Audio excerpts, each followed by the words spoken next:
Bonjour, c'est Robin David Désastreux, mais c'est surtout Robin du montage, une petite voix off introductive pour vous dire que j'ai changé un peu les préceptes habituels de l'enregistrement sonore, ce qui fait que je ne me suis pas aperçu que ça sature un max durant une bonne partie de l'épisode, c'est-à-dire au tout début et à la fin lorsqu'on est sur le YouQuiz.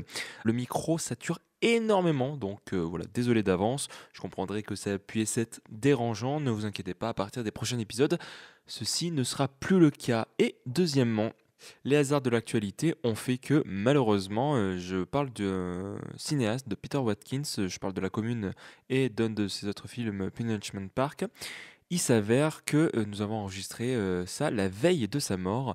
Donc cet épisode saturé lui est entre gros guillemets un petit peu dédié. J'insiste pour vous encourager vivement à vous intéresser à ce cinéaste. Bref, l'introduction étant terminée, je vous souhaite à tous un bon épisode. Salut!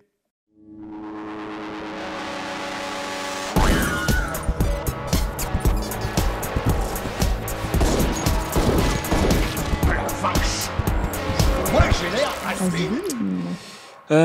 Nouveau lieu, nouvelle vie. Bonjour à tous, bonjour à toutes. Bienvenue dans La vie désastreux. Oui, j'ai voulu commencer par un petit proverbe. Voilà, je sais pas ce que vous en pensez. Nouveau lieu, nouvelle vie. Nouveau lieu, nouvelle vie. Ça n'existe pas. De quoi? Nouveau lieu de quoi? Bah, Pas un nouveau look pour une nouvelle vie? ouais, c'est ça, nouveau Oui, look, voilà. nouvelle vie, C'est effectivement. pas une émission. Si, pas ouais, du c'est tout un- c'est copyright, merde. Putain, on se fait cancel dès les 10 premières secondes. Bah, bonjour déjà, bienvenue dans La vie désastreux, podcast aux opinions discutables, mais qui pourtant les assume. Aujourd'hui, comme d'habitude, nous sommes en très bonne compagnie. Putain, et ça commence mal, hein. Julie, bonjour Julie. Bonjour. Ça va? Ça va bien et toi? Ça va. Bonjour Léa. Bonjour. J'ai cherché un mot plus original Que et en bonjour. fait, bonsoir. Ça, c'est la novlangue là qui veut changer Yes. du coup. Et bonjour Zara. Bonjour. Il faut que je dise un truc. Vous savez que hier, sous la douche, je pensais au podcast Waouh. et j'étais en mode, au moment où ils vont dire bonjour, j'aurai ça à raconter, genre ça se calera trop bien. Oui. Je sais plus du tout. Mais vraiment, sur le coup, j'étais en mode, haha, ça va être trop marrant. Voilà. Mais ça fait un point commun entre toi et nos auditorices qui eux aussi, durant la douche, pensent au podcast. Enfin, j'espère en tout cas. J'espère que vous pensez à nous dans vos moments les plus intimes. Ou les plus durs. On va être vos compagnons. Ouais, voilà. Pensez à nous, quoi. Voilà, Tout le temps. Normalement, la connexion, c'est bon. Là, normalement, c'est le dernier épisode sans. On touche du bois. On touche du bois. Là, en plus, c'est bon, c'est À du table. faux bois. Non, c'est du vrai bois. Je sais pas. Mais normalement, c'est le dernier C'est épisode qu'on contrefait. enregistre sans connexion fibre. C'est bon. Normalement, demain, il y a Free qui se ramène et qui nous offre cette putain de fibre qu'on mérite. Parce que oui, on mérite non seulement un amour, mais on mérite de la fibre. Sur les nouveautés ou les petites informations du podcast, rien de nouveau sous le soleil, si ce n'est que va falloir qu'on s'occupe un moment de faire dossier 137, tous les deux. Mais il sort en fin du mois prochain, donc on a encore le temps. on a La le temps. capsule arrivera. La Mais, capsule arrivera en temps et en œuvre et livrée sous 7 jours ouvrables. J'ai hâte de Voilà. le voir le film. C'est... Bref, c'est vraiment super. Trop bien. Je vous le Je conseille suis d'accord. d'avance. Même s'il va un peu diviser, il a un petit peu divisé, il va continuer de diviser. Je pense. sais qu'il ne va pas l'aimer, mais... Droite-gauche. Peut-être. Même auprès de la gauche, je sais que ça divise un peu, mais On en reparlera. nous en reparlerons effectivement. Alors, c'est pas vraiment une nouveauté, c'est juste que du coup, à partir de maintenant, à partir de là maintenant, à l'instant même où vous l'écoutez, le podcast change sa formule. En fait, c'est pas qu'on change notre formule. Pourquoi tu en fais? Il n'y a rien qui change en vrai. Non, c'est juste pour dire que du coup, maintenant, ça va être ce genre d'épisode où est-ce qu'on parle de films et qu'on En fait, joue. maintenant, on va faire du fit and fun. Voilà. Du fit and fun. Pour tout vous dire. Et notre Donc- premier épisode, bon, on commence avec ce qu'on a. François Fillon est avec nous. Et la semaine prochaine, attention, McFly et Carlito arrivent avec nous. C'est ça, voilà, Et on let's go. upgrade. Voilà, mais juste pour dire que du coup, ces émissions où on parle ciné et qu'on joue seront beaucoup plus fréquentes, plus fréquentes en tout cas que les grosses émissions, mais qui existeront toujours. Un podcast qui va du coup peut-être réduire sa durée, qui sait? Peut-être pas. On va attendre de voir. On a- Ça reste à prouver. Au pire, on aura le top film 2025, on tiendra 4 heures et puis voilà. hein. Comme d'habitude, on vous rappelle que vous pouvez toujours nous suivre sur nos réseaux sociaux. Comme ça nous fait de la force. Et on va Fais de la pouvoir force. enfin faire des posts une fois qu'on aura la fibre qui va arriver avec, ou juste le Wi-Fi, parce que même ça, on l'a pas. Et nous noter 5 étoiles sur vos plateformes préférées, Apple Podcast, mettre le pouce sur YouTube et le 5 étoiles sur Spotify. C'est bon, je pense avoir fait le tour et donc je pense qu'on peut commencer directement avec la première chronique. Qu'est-ce que tu as vu récemment qui t'a marqué et dont tu veux parler ? Georges, il faut que je vous parle. Que tu veux que je fasse? Je crois qu'on a à parler. Zara, quel est le film dont tu aimerais nous faire saliver en disant « Regardez, ce film, il est trop bien ». Eh bien, moi, je vais vous parler d'un documentaire pour changer, le documentaire Un pays qui se tient sage de David Dufresne, qui du coup est un documentaire sur le mouvement des Gilets jaunes et plus particulièrement sur les violences policières qui ont lieu pendant ce dit mouvement. Et oui, donc du coup, vous parliez de dossier 137 tout à l'heure quand j'en avais parlé à Robin, c'est vrai que c'est directement le film... Le document, oui. Le film vers lequel t'es allé durant la discussion. Oui, bien sûr. Certainement que les thèmes que je vais aborder seront peut-être plus ou moins retranscrits dans ce film. Bref, donc du coup, l'idée de ce documentaire, c'est qu'on a des images d'archives, donc des images qui ont été filmées par les manifestants tout du long de ces manifestations, pas seulement à Paris, à Toulouse, à Bordeaux, que sais-je, bref, dans les grandes villes de France. Des images, peut-être que si vous voyez ce documentaire, que vous allez revoir, parce qu'il y a des séquences très virales qui ont été reprises dans ce documentaire, notamment, je ne sais pas si vous avez déjà tombé sur la vidéo de cet homme qui perd sa main en essayant de ramasser une flashball. Bref. Donc, en fait, ce documentaire c'est une espèce de collage de toutes ces images d'archives-là, et ça va être ponctué d'entretiens avec des personnes sur ces mouvements-là. Les entretiens, c'est à la fois des sociologues, des historiens, il y a quelqu'un qui travaille à la Commission européenne, il y a des manifestants qui se sont fait mutiler, il y a aussi un représentant de la police, un journaliste, etc., etc. Et donc, dans les gens qui sont interviewés, il y a des gens qui ont pris part à ces vidéos, justement. Toute la question de ce documentaire, ça va être de s'interroger sur qu'est-ce que ça veut dire la violence légitime. Qu'est-ce que ça veut dire la violence d'un point de vue des manifestants? Qu'est-ce que ça veut dire la violence d'un point de vue de la police? Est-ce qu'on parle de la même violence? On parle de violence physique, mais on peut aussi parler de violence institutionnelle. Il y a notamment un passage, moi, qui m'a beaucoup marquée, avec une manifestante qui est une personne qui s'est fait frapper par des forces de l'ordre durant les manifestations, qui revenait justement sur ce mot-là, cet emploi-là du mot violence de la part des manifestants, et qui disait oui, mais par exemple, est-ce qu'on parle de violence quand, par exemple, le chef de l'État promet que le SMIC va augmenter? Quand les aides baissent, c'est violent. Quand on nous promet ça, c'est violent. Quand on entend des politiques dire telle chose sur les personnes de l'immigration ou quoi, c'est de la violence aussi. Tout le film est traversé par cette question et va aussi parler de l'histoire de la police, c'est quoi le rôle historiquement de la police, de comment on est passé d'une police qui, de base, est sous la juridiction des villes à une police à juridiction nationale, et qu'est-ce que ça veut dire, etc. Donc bref, en fait, ce film, c'est un croisement de questionnements comme ça, politique, sur les institutions, sociologiques, anthropologiques.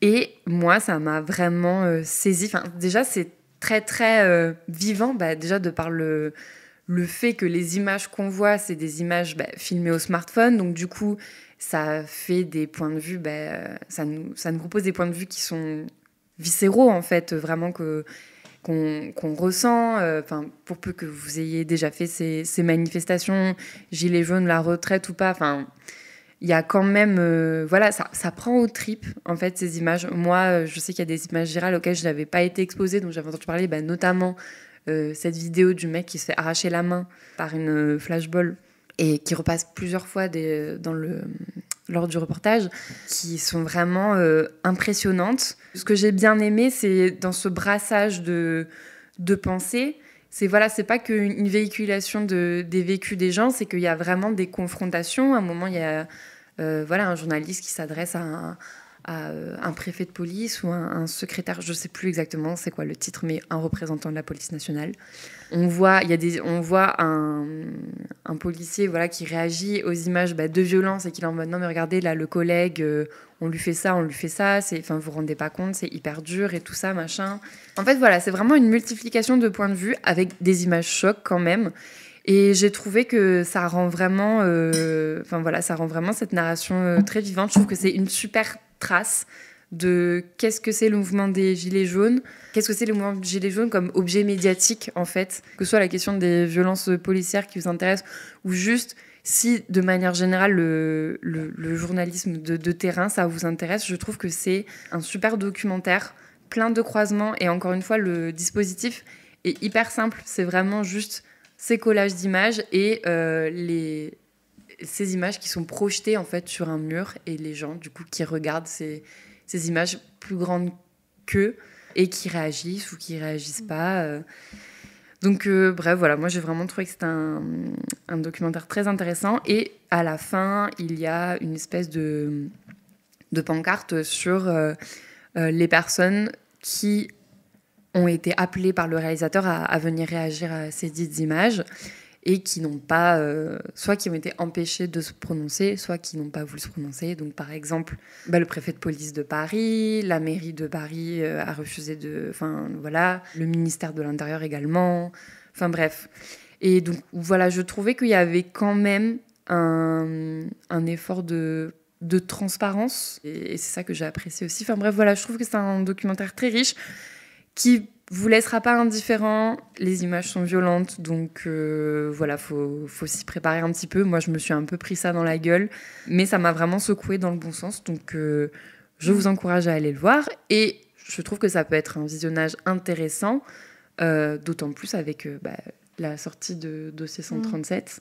Oui, je pense que ça peut bien. Ça peut être un visionnage complémentaire. Même si je pense que peut-être, parce que vu que Dossier 137 c'est la fiction, même s'il incorpore de vraies vidéos de manifestants, je pense que peut-être qu'il est peut-être plus impactant. Du coup, Un pays qui se tient sage, dont j'aime beaucoup le titre anglais qui est. Et je pense que le point de vue n'est pas le même d'ailleurs. Clairement, que. Dominique Moll, malgré tout, reste du point de vue policier. Mais justement, quand on parle de complémentarité, et certes, c'est de la fiction, mais je sais pas, je trouve que. Je pense que ça peut carrément. Je trouve que c'est en tout cas deux films qui iraient bien ensemble, tu vois, pour une thématique générale. Ça m'étonnerait pas que le Cosmo fasse une double programme. Ça pourrait être bien, franchement, écoutez, si vous nous écoutez, de toute façon, le programme vient de sortir. La conclusion est quand même la même, je pense, dans les deux films, mais sur. Notamment je sais pas si ça parle de ça, mais sur les questions de hiérarchie et de remise en cause du système policier de manière générale, comme tu dis, ne serait-ce que le transfert de la police qui est à la base, tu disais, était régie par les villes, et puis finalement je pense que ça parle un petit peu de ça aussi, de 637, mais sans être un docu, quoi. Et ça me fait penser aussi, alors, même si c'est pas du tout sur le même sujet, à Personne n'y comprend rien, dans le sens, il y a vraiment ce truc où c'est des affaires qui sont connues, anciens connus légaux, c'est des affaires qui sont connues, mais je trouve que des fois c'est bien de juste voir concrètement et de mettre les pieds dans le plat dans ces affaires et de vraiment ne pas en parler de manière un peu floue et vague, et les violences policières, non, là, le fait de voir des images, alors, on a le droit de s'en préserver aussi, mais d'y avoir accès, c'est important, et de se dire qu'on peut concrètement voir les choses, c'est important, je pense. À la différence où je trouve que là, je pense que le mouvement des Gilets jaunes, pour le Quidam, c'est plus palpable. Oui, tout à fait. Là où l'affaire Kadhafi, en fait, comme c'est que des histoires... financement, de dossiers, c'est que des trucs écrits qu'on comprend pas trop. Là, pour le coup, t'as l'image de... En fait, l'équivalent, faudrait que dans le film de Mediapart, faudrait qu'on voit Sarkozy en train de signer un chèque, tu vois. Malheureusement, ça. Genre, là, on a les images de gens qui se font arracher des membres, ou qui se font vraiment frapper au sol, tu vois. Genre donc, je trouve que Oui, tu peux pas nier, quoi. Le rapport à l'image... le rapport aux faits, il est différent pour moi dans ce type de documentaire, mais je comprends ce que tu veux dire. Oui. Pour l'anecdote, j'avais un copain qui avait invité David Dufresne à l'ENSAV pendant l'occupation de l'ENSAV pendant la réforme des retraites. Il était venu.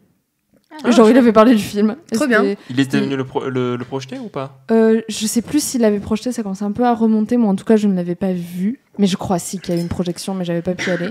Mais par contre, il avait fait une intervention. Après, c'était hyper intéressant. On avait discuté avec lui.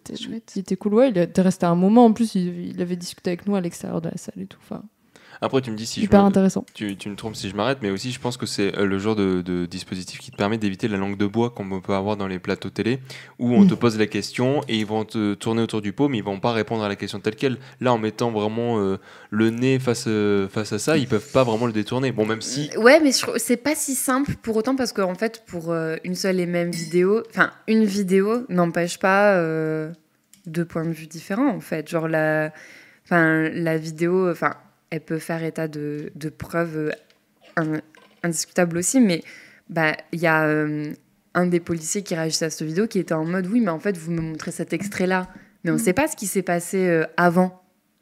Le contexte. Non, mais en vrai, tu vois, genre, Oui. du coup, ça fait que ça reste des objets malléables quand même, tu vois, parce qu'en fait, la vidéo, selon ce qui l'entoure, tu le fais dire ce que tu veux. Bien sûr. Moi, toute proportion gardée, bien sûr. je terminerai sur le fait, et ça résume par rapport à l'idée, j'aime beaucoup le titre anglais qui est Le monopole de la violence. Enfin, The Monopoly of Violence. Violence, oui. Violence, pardon. Eh oui, non, mais tu fais bien de me reprendre, mais Non, voilà. non. Le monopole Non, de c'est la ça, ouais. violence. On est d'accord qu'aucune de vous deux ne l'a vu. Non. Voilà, moi non plus, mais ça fait vraiment des années que Oui, je veux le voir. ça Surtout donne qu'il envie. il est sorti très peu de temps après les Gilets jaunes. Les Gilets jaunes, c'est fin 2018, il sort en 2020. Ou 2021 peut-être, parce qu'il y a eu le Covid. Donc, mais bon, bref, il sort très peu de temps. Vraiment, à peine 2 ans plus tard, il était fini le film. Ouais, parce qu'en soi, genre, il n'y a pas de. Enfin, lui, il a rien eu à filmer sur le terrain, quoi. Oui, c'est sûr. Léa, c'est à toi. Du coup, j'avais envie de parler de Une bataille après l'autre, sachant qu'on l'a presque tous vu ici. Tout le monde me regarde. Je n'ai pas vu le film encore. Ah, je crois que tu l'avais vu. Aïe, aïe, aïe. Non, mais de toute façon, peut-être qu'on aura l'occasion d'en reparler plus tard dans l'année. Ah, tu penses? Ah, Il y je a me des chances. demande. Il y a des chances. Moi, je trouve que c'est oscarisable. Ah, oh, d'accord, Ah. ok, je croyais en top. C'est Oscar Isaac. Non, c'est c'est oscarisable. Le film Je croyais que est tu allais oscarisable. dire dans le top des films de l'année. Non, mais je pense que. On verra. Ah ouais, bah écoute. Pas de pronos avant les pronos, mais. Non, mais en pourquoi pas. vrai, ça me paraît pas déconnant. Ouais, non, bah, je sais pas où le placer, mais vas-y, Léa, à toi. Donc, Une bataille après l'autre. Vous en avez sans doute entendu parler. Je vais essayer de résumer ce film. Donc, c'est l'histoire d'un personnage qui s'appelle Bob, qui est joué par un acteur pas très connu qui s'appelle Leonardo DiCaprio. Il va percer, lui. Ouais, moi j'ai un bon prochainement. sentiment. J'ai un bon sentiment. Un bon pressentiment. Au début, on le voit en fait dans sa jeunesse. Il est révolutionnaire et il, il commet des attentats avec sa compagne qui s'appelle Perfidia. Et pour la faire courte, ils vont avoir un enfant ensemble. Or, Perfidia, elle va pas réussir à... Elle se retrouve pas dans la maternité. Voilà, merci. Elle ne se retrouve pas du tout dans la maternité. Donc, leurs chemins vont se séparer. Elle va continuer à commettre des attentats et ça va plus vraiment faire partie de la vie de Bob. Or, en fait, ils font partie d'un groupe dont j'ai oublié le nom. Et ce groupe va commettre, entre guillemets, avec plein de guillemets, l'attentat de trop, mais il va y avoir un meurtre. Et en fait, elle va, pour gagner sa propre liberté, je vais parler du contexte de sa propre liberté après, vendre en fait tous ses anciens camarades. Et donc, en fait, Bob va être obligé de fuir sous un autre nom avec sa fille, Willa, et changer complètement d'identité, etc. etc. La raison pour laquelle elle parvient à vendre ses camarades sans finir en prison, Perfidia, c'est parce qu'en fait, un colonel de l'armée américaine s'est entiché d'elle, en fait, et visiblement assez obsédé par elle. Et en fait, le deal, c'est si tu vends tes amis et que tu restes avec moi, grosso merdo, tu auras le droit d'être libre, avec plein de guillemets. Or, au dernier moment, Leonardo DiCaprio fuit avec sa fille sous un autre nom et elle part au Mexique. Voilà. Et ensuite, on retrouve Leonardo DiCaprio avec sa fille, 16 ans plus tard. Sa fille est maintenant une élève dans un lycée, tout ce qu'il y a de plus normal. Lui, il est complètement drogué et traumatisé visiblement par la vie qu'il a eue et surtout extrêmement parano. Il ne laisse jamais sa fille sortir. Or, j'essaie d'expliquer le film, mais c'est un peu difficile en fait, parce qu'il y a beaucoup d'étapes. Or, le colonel est toujours, lui de son côté, donc joué par Sean Penn, obsédé par Perfidia et par la fille qu'elle a eue.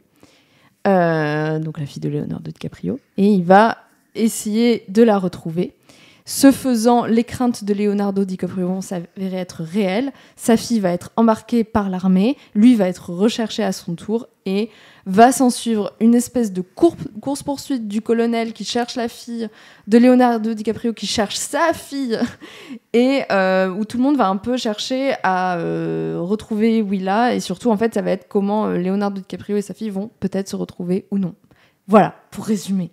C'est un film que j'ai vraiment apprécié, mais c'est rigolo parce que toute la première partie du film, je n'ai pas accroché. Voilà. Ouais, d'accord. Et en fait, c'était très compliqué pour moi. Toute la partie en fait qui résume un petit peu leur ancienne vie, donc la jeunesse de Bob avec Perfidia, etc. Moi, j'avoue, j'adhérais pas trop. Enfin, je trouvais que c'était je trouvais le montage très dur et j'avais vraiment du mal à accrocher au film en fait de manière générale. C'est pas que j'aimais pas les thématiques, mais en fait j'ai regardé le début et je me suis dit waouh, c'est tellement pas fait pour moi. C'est tellement pas fait pour moi. C'est vraiment ce que je me suis dit au tout début. Je me suis dit, le film il dure quand même 2h45, ça va être long. Et ça, c'est à peu près les 45 premières minutes du film. Et au bout d'un moment, il y a vraiment un moment où ça a switché pour moi, où je me suis dit, ok, le film il devient bien. C'est, je pense que vous vous souvenez, c'est le moment où Willa est à sa prom night et il y a un moment de bascule dans les toilettes. Ouais. Et à partir de là, le film devient bien, à mon sens. Et vraiment, et là, ça a été juste une montée en puissance à mon goût, hein, qui donc termine avec cette fin dont je ne vais pas parler, voilà, qui est incroyable. Vraiment, il y a une super scène d'action en fait à la fin du film qui m'a vraiment tenue en haleine mais tout du long, et c'était vraiment génial. Et moi c'est honnêtement assez dur de me tenir en haleine pendant des scènes d'action parce que je m'ennuie assez vite honnêtement, et je trouve que c'est souvent illisible, et là en fait j'ai trouvé que c'était super bien réalisé parce que c'est simple, l'idée est simple. Oui, c'est ça. Et l'idée est très super bien. L'idée est linéaire, littéralement. Oui, c'est ça. Et ça fonctionne trop bien, c'est vraiment génial. Et voilà, de manière générale, le film m'a beaucoup plu. Alors, j'ai lu ta critique, Zara. Moi, le truc où je suis pas comme toi, c'est que moi, contrairement à toi, Leonardo DiCaprio a un effet sur moi de sympathie. J'ai vraiment de la sympathie pour Leonardo DiCaprio. Donc, dès que je le vois dans un film, c'est très facile pour moi d'adhérer au personnage. Je l'aime bien, quoi. Du coup, déjà, moi, ça partait bien, et je trouve que, comme d'habitude, il joue super bien, ça marche très bien, il fait ce qu'il veut, moi, ça me va, j'adhère. Il y a des moments où je trouve que le film est vraiment drôle et où il s'amuse. Ce que j'aime bien avec Leonardo DiCaprio, c'est que c'est un acteur qui, visiblement, s'amuse quand il joue. Enfin, je ne le connais pas personnellement, je sais, c'est une surprise, mais en tout cas, je sais pas comment il le vit vraiment, mais en tout cas, il donne vraiment l'impression de s'amuser dans ses rôles et de pas les prendre par-dessus la jambe, quoi. Et c'est vraiment un truc que j'ai apprécié. Et après, dans les thématiques, en fait, moi, je trouve que c'est un film qui fait ce que Eddington aurait aimé faire. Je comprends. Vraiment. Genre, le film est mieux qu'Eddington dans le sens... Eddington voulait parler... Pardon, je parle d'Eddington encore une fois. Non, mais en fait, beaucoup ont fait le rapprochement entre les deux. Oui, c'est évident. En fait, Eddington veut parler de cette fracture dans les États-Unis, de ce combat entre notamment les white suprémacistes et le reste des États-Unis globalement, mais il le fait avec des gros sabots très très mal, et des gros sabots pas assumés en fait aussi, Eddington, je trouve, et le fait avec une ambiguïté aussi sur son discours que je trouve dommage, là où à mon sens le discours n'est pas très ambigu, et où surtout je sais pas, je trouve que c'est mieux fait dans absolument tout, parce que ça se prend moins au sérieux comme film, et ça se prend au sérieux quand il faut, mais en même temps ça sait aussi traiter les choses avec humour. Et moi, c'est un truc qui m'a beaucoup plu. Donc, il y a à la fois ce constat d'un pays partagé en deux États, on va dire, et notamment avec l'État policier, évidemment, qui a un contrôle absolu, l'armée qui peut faire visiblement un petit peu ce qu'elle veut, sans trop de conséquences. Et en même temps, sur un pays qui aussi essaye de survivre et essaye de se battre, et il y a tout ce discours. Bon, alors, c'est pas, encore une fois, on n'est pas sur un gros film révolutionnaire de gros gauchos, quoi. C'est juste, c'était sympa à voir, et ça représente, je trouve, quand même quelque chose d'assez vrai sur les États-Unis, à mon sens. Et évidemment, le racisme est au centre du récit, et la montée du fascisme. Et surtout, au-delà de sa montée, son caractère décomplexé, je pense notamment aux groupes de white suprémacistes qui font des petits groupes pour savoir comment on va faire un petit peu de nettoyage ethnique. Ouais, voilà, le truc de Noël. Non, mais en fait, c'est ça, il y a des choses... Moi, ça m'a fait penser à Fargo un petit peu, et surtout à la série, au côté un peu... décomplexé de droite, avec voilà, des groupes qui se retrouvent sous un pseudonyme de Noël, et qui en fait parlent... de nettoyage ethnique, quoi, hein, complètement. Et j'ai trouvé que c'était assez pertinent, et en même temps en les représentant de manière assez froide mais ridicule aussi, quoi.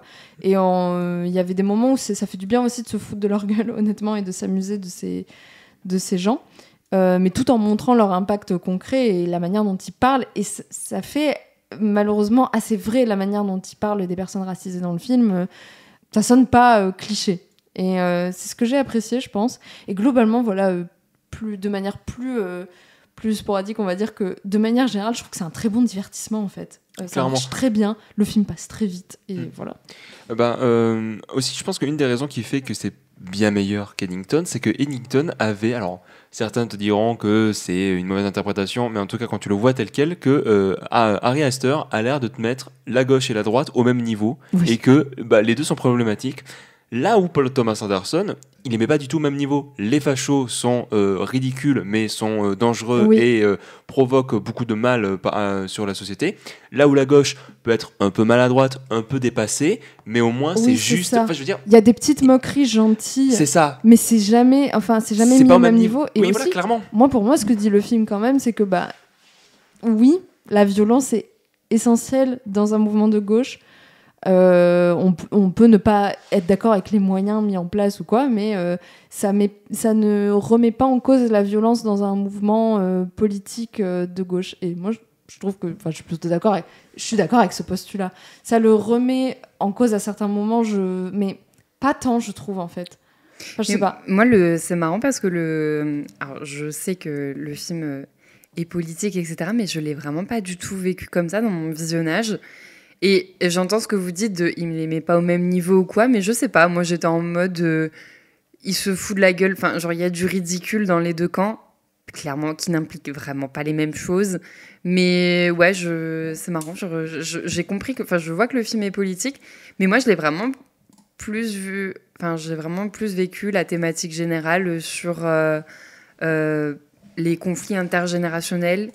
Et la passation, en fait, voilà, pour moi c'était surtout un film sur une relation père-fille et sur la passation des idées et qu'est-ce que deviennent les idéaux une fois qu'on arrive à une certaine génération, ou qu'est-ce que devient la mise en place des idéaux, qu'est-ce que ça implique, quelle désillusion ça implique aussi. Voilà, moi j'ai vraiment plus vécu comme ça la thématique du film. Mais j'entends ce que vous dites, je suis d'accord. Le truc, c'est que comme c'est un triangle comme thématique, à la fois, effectivement, il y a vraiment la relation père-fille que moi j'ai adorée. Et j'adore l'actrice, c'est très bien écrit, ouais. Celle qui fait Willa, je la trouve incroyable, elle est trop forte. Je crois que c'est un de ses premiers films en plus. Attends, je vais essayer. Elle est trop forte, cette fille. Je sais pas, mais moi, je trouve qu'elle joue super bien. Mais donc, à la fois, oui. Et en même temps, toute la partie avec le colonel, c'est tellement identitaire, quoi. Oui. Comme même la raison pour laquelle le film existe, c'est toute cette recherche son objectif au colonel, et il est je vais pas le révéler ici, mais toute cette partie avec le colonel est tellement empreint de racisme et de politique que c'était dur pour moi de le dissocier complet. Je trouve le film assez sexiste, moi. Genre, le personnage de Perfidia, en fait, elle est vraiment... je trouve qu'elle est beaucoup définie par une espèce d'hypersexualité qu'on retrouve... En fait, le film rattache femme révolutionnaire et hypersexualité, j'ai l'impression. Parce qu'il n'y a pas que le personnage de Perfidia. À un moment, il y a un braquage de banque. Et forcément, les meufs qui braquent des banques ou qui braquent des mecs. Il y a toute la provocation autour du sexe. Là, elle est en mode... Elle est en mini-robe et tout, machin. Je me souviens pas exactement de la scène. Mais je me souviens que je lui ai été fait la réflexion de... Oh, c'est bon, quoi. Ça peut aussi être des... les femmes révolutionnaires, c'est comme un homme révolutionnaire. Ça a son pantalon cargo, son gilet pare-balles, et puis ça tire et ça s'en va. Pourquoi... je sais pas. Je trouvais qu'il y avait quand même un rattachement à la sexualité, moi, qui m'a un peu... En fait, il m'a un peu saoulé, quoi. Il le fait dans plusieurs scènes, donc cette scène de braquage, plusieurs fois, même entre deux, une des scènes où est-ce qu'ils sont autour d'un feu de camp, etc. Et c'est vrai qu'effectivement, je suis d'accord, même dans la manière dont il va, du coup, la définir à travers le corps. Bon, ensuite, il y a la relation avec le militaire, donc ça trouve un peu son sens, mais c'est vrai que je suis d'accord, et je pense que, enfin, perso, je l'ai un peu vu comme la manière, je trouvais ça presque superficiel, presque pas assez approfondi, et c'est justement, je suis d'accord, c'est à partir du moment où est-ce qu'on passe au moment où est-ce que du coup DiCaprio est stoner et que du coup il y a sa fille qui arrive dans le récit à l'âge quasi adulte, que là le récit m'embarque beaucoup plus, parce que là j'ai l'impression d'avoir de vrais personnages beaucoup plus définis. Bah, c'est vrai que la première partie en fait un peu des caisses, quoi. Et ouais, et justement je trouve que cette première partie, quand bien même, bon, au niveau du rythme, de toute façon tout le film est hyper bien rythmé, m'empêche de totalement rentrer dans le film, au tout début en tout cas, mais après pareil, dès qu'il y a le moment de switch, là le film a du début à la fin, et j'aime beaucoup ce qui se passe, et puis même Benicio del Toro, il est génial, je trouve. Oui, j'avais oublié. Il a un rôle assez petit, assez goofy, mais je trouve que... Ah mais il est trop bien, ça fait trop du bien de le voir, et c'est trop rigolo parce que, c'est sûrement parce que c'est Benicio del Toro, mais il y a, je sais pas si vous vous souvenez de ce plan, mais il y a un plan, je me suis dit, mais pourquoi on est dans un film de Wes Anderson tout d'un coup ? Vous savez, à un moment, il a joué avec deux Anderson cette année. C'est pour ça, mais à un moment... Ah bah oui, trop rigolo. Bah, à un moment, il va dans la trappe, là, il fait comme ça, la trappe se ferme, le tapis, j'ai regardé Gauthier, je lui dis, mais on est chez Wes Anderson, là, ou quoi? Enfin, c'était trop rigolo. Ça me fait plaisir de le voir, il est ultra sympathique comme acteur. Même quand il se fait arrêter, il fait sa petite... Enfin, je trouve qu'il dégage une bonhomie, mais même lui et tout son groupe, je trouve... Et justement, je trouve qu'il a beaucoup d'affection dans la manière de filmer cette... En fait, les différents types de révolutions, tant celle des couvents que celle du début, que aussi cette famille qui, du coup, est hyper là pour se soutenir. Alors, ils font pas de grandes actions, mais je trouve qu'il a beaucoup d'affection dans la manière dont il les filme et caractérise. Mais en fait, c'est pour ça, je pense que ça m'a fait penser à Fargo, c'est qu'en même temps, ou aux frères Cohen de manière générale, c'est qu'il y a vraiment un point de vue sur l'Amérique, une représentation de thématiques purement américaines et sur l'inquiétude autour de la montée du fascisme et des révoltes identitaires, on va dire, des mouvements identitaires, tout en étant quand même goofy, quoi. Et un peu en faisant des caisses, et en étant... Il y a quand même un truc de divertissement et de fun, quoi. Ça m'a fait penser aux frères Cohen pour ça. Voilà. Je suis cinéphile. Un sup. Julie, j'espère qu'il n'y a pas de politique dans ton film là, parce que ouais, bon, ça là, suffit là. On en a marre. Vous savez pas. Et nous, on veut se déconnecter le cerveau un peu. Ah bah, je sais pas si ça va être le bon film pour ça. Je suis allée voir Thor Ragnarok. Il y a de la politique en plus dans Thor Ragnarok. Sans doute. De toute façon, dans quel film il y a tout est politique, Robin. Peut-être, sauf le film que tu vas nous parler. Là, je suis sûr que c'est apolitique as fuck. C'est Blue. Pourquoi ? Non, Blue, c'est juste un écran bleu, mais en fait, ça parle de la situation du sida dans les années 80. Donc, tu vois, c'est toujours politique. Oui, voilà, c'est ce que je voulais dire. Empire, de Andy Warhol. Ça, je pense que c'est politique. Il filme juste l'Empire Standing Building pendant 8 heures. C'est politique. Peut-être qu'il y a... Tu pourrais peut-être... Mais tu peux toujours... Bref, la question n'est pas là. Moi, je vais vous parler du film The Chronology of Water de Kristen Stewart. Et donc, je pense qu'un peu le point commun qu'on peut tisser entre nos trois films, c'est le rapport à la violence. Allez. Mais je vous en reparle dans un instant.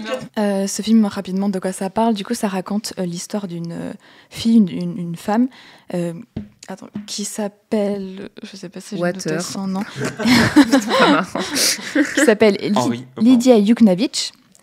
Et en gros, dans le film, on voit un petit peu toute... son enfance, son adolescence, puis quand elle est jeune adulte et quand elle est adulte. On parcourt un petit peu toute sa vie de façon assez morcelée.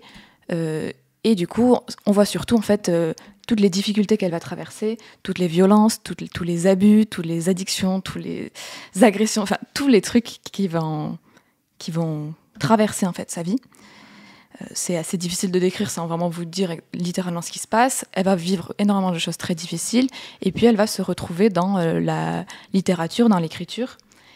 Et donc voilà, elle va commencer à écrire et dans l'art, du coup, elle va retrouver une sorte de façon d'exprimer en fait tout ce qu'elle a pu vivre et créer quelque chose en fait avec toute cette souffrance. On va dire ça comme ça. Et en fait, moi, ce qui m'a le plus perturbé, on va dire, dans le film, c'est que c'est un film qui est vraiment, vraiment très dur, vraiment très violent. Donc je pense que vraiment trigger warning, moi j'y allais un petit peu sans vraiment savoir ce dont ça allait parler. Moi j'y allais vraiment pour Kristen Stewart de base. Je pensais que tu allais voir Twilight en fait. Déçue, c'est pas trop comme Twilight. Non, mais voilà, c'est vraiment un film très dur. Dans la séance où j'étais, il y a 5 personnes qui sont parties pendant le film. Ouais. Oui. Franchement, même, j'ai des amis qui sont allés le voir, qui sont partis. Toi, t'as Apo qui est parti en plein milieu du film. Ma coloc avec qui j'étais est partie pendant le film. Ah ouais. J'entends souvent ça sur ce film, que ça part en plein milieu de la séance, ou progressivement. Et voilà, c'est vraiment un film qui m'a vraiment fait questionner pendant que je le voyais. Quel est, comment on montre la violence, quel est l'intérêt de montrer la violence, comment on fait, qu'est-ce qui mérite d'être vu ou pas, parce que c'est vraiment très très choquant. Et donc voilà, il y avait aussi toute la question de la provocation en fait que je me suis posée pendant le film. Pendant le film, je me disais vraiment pourquoi que Kristen Stewart fait ce film dans lequel elle montre une femme qui subit des choses horribles coup après coup. Il n'y a quasiment pas de respiration. S'il y a des respirations, ça dure 30 secondes, 1 minute, et bam, il y a le prochain truc horrible qui lui arrive. Enfin, vraiment, c'est d'une violence qui est assez viscérale. C'est vraiment, vraiment difficile à voir. Et ce que j'ai appris à la fin du film, qui d'un côté m'a éclairé un petit peu aussi, c'est le fait que du coup, ça se base sur une histoire réelle. Donc le nom que je vous ai dit, Lidia Yuknovich, est une femme qui a vraiment existé et qui a donc écrit son mémoire. Et ce film adapte en fait son mémoire, et donc c'est vraiment sa vie qui est mise à l'écran. Donc ça m'a un petit peu fait changer mon regard, parce que je me suis dit, bon voilà, c'est l'adaptation de ce qu'elle a écrit. Il y a un truc très personnel, très intime qu'elle a mis au monde, et ça a été adapté au cinéma. Donc je trouve que la posture est un petit peu différente. Mais tout de même, voilà, ça m'a quand même fait questionner le fait de faire ce film, en fait. Quel est le but, dans la mesure où ce qu'elle a écrit existe. Et en fait, dans le film utilise beaucoup, en fait, notamment par la voix off, des textes que Lydia a écrits, puisqu'elle a beaucoup travaillé donc, sur sa vie. Beaucoup de son travail est autobiographique. Et donc voilà, il y a beaucoup de phrases issues de ses poèmes, de ses textes qui couvrent en fait la voix off du film. Ce qui fait que souvent, j'ai l'impression qu'il y a un petit peu une sorte de décalage, où il y a vraiment 2 choses qui s'opposent dans le film, c'est-à-dire le fond et la forme vraiment. C'est-à-dire que le fond, c'est cette histoire, c'est la vie de cette femme, et comment elle le raconte. Ces textes sont hyper forts, ces textes sont très crus, aussi très poignants, et donc ces textes, ils marchent vraiment. Et en fait, j'ai l'impression que par moments, l'image tente vraiment d'illustrer la violence, l'aspect très cru et viscéral du coup de ces textes, ce qui fait que c'est trop en fait. Moi, c'est un petit peu ce que j'ai ressenti, c'est que ce film, il nous montrait trop de choses, que finalement, le texte en soi, pour moi, suffisait. Donc je me suis même questionnée en mode, pour moi, ce film, c'est un peu la limite de est-ce qu'on peut tout adapter. Pour moi, son livre, que je n'ai pas lu, je ne peux pas me prononcer vraiment, mais du coup, je me disais, quel est le but vraiment d'adapter ce livre s'il existe, et je pense qu'il est beaucoup plus intime et personnel dans la façon dont elle l'a rédigé. Donc voilà, c'est une question que je me suis dit, pourquoi adapter ce film, d'autant plus que voilà, il y a tout l'aspect forme, dont je vais un petit peu en parler maintenant, qui est pour moi tout de même le gros point positif du film, c'est-à-dire que c'est un film qui est très beau. Ça fait vraiment plaisir, pour le coup, d'un côté, de voir que Kristen Stewart, à la réalisation, elle ose vraiment des choses. C'est pas du tout un film qui est timide, qui va faire une réalisation classique. Au contraire, c'est limite expérimental par moment. Donc c'est un peu perturbant, ça rend les choses encore plus difficiles de rentrer dedans au début, parce que c'est hyper violent, et en plus, c'est pas très linéaire, tu sais pas trop comment elle s'appelle, il y a des codes bizarres. Mais il y a vraiment... pour le coup, une grande richesse dans ce qu'elle essaie de faire. Donc ça donne envie de voir ce qu'elle va faire, puisque c'est son premier film en tant que réalisatrice, donc ça donne envie de voir ce qu'elle va faire avec toutes ces idées-là. Donc voilà, plein d'idées de mise en scène, de montage. Le montage est vraiment assez fou dans le film, c'est hyper intéressant.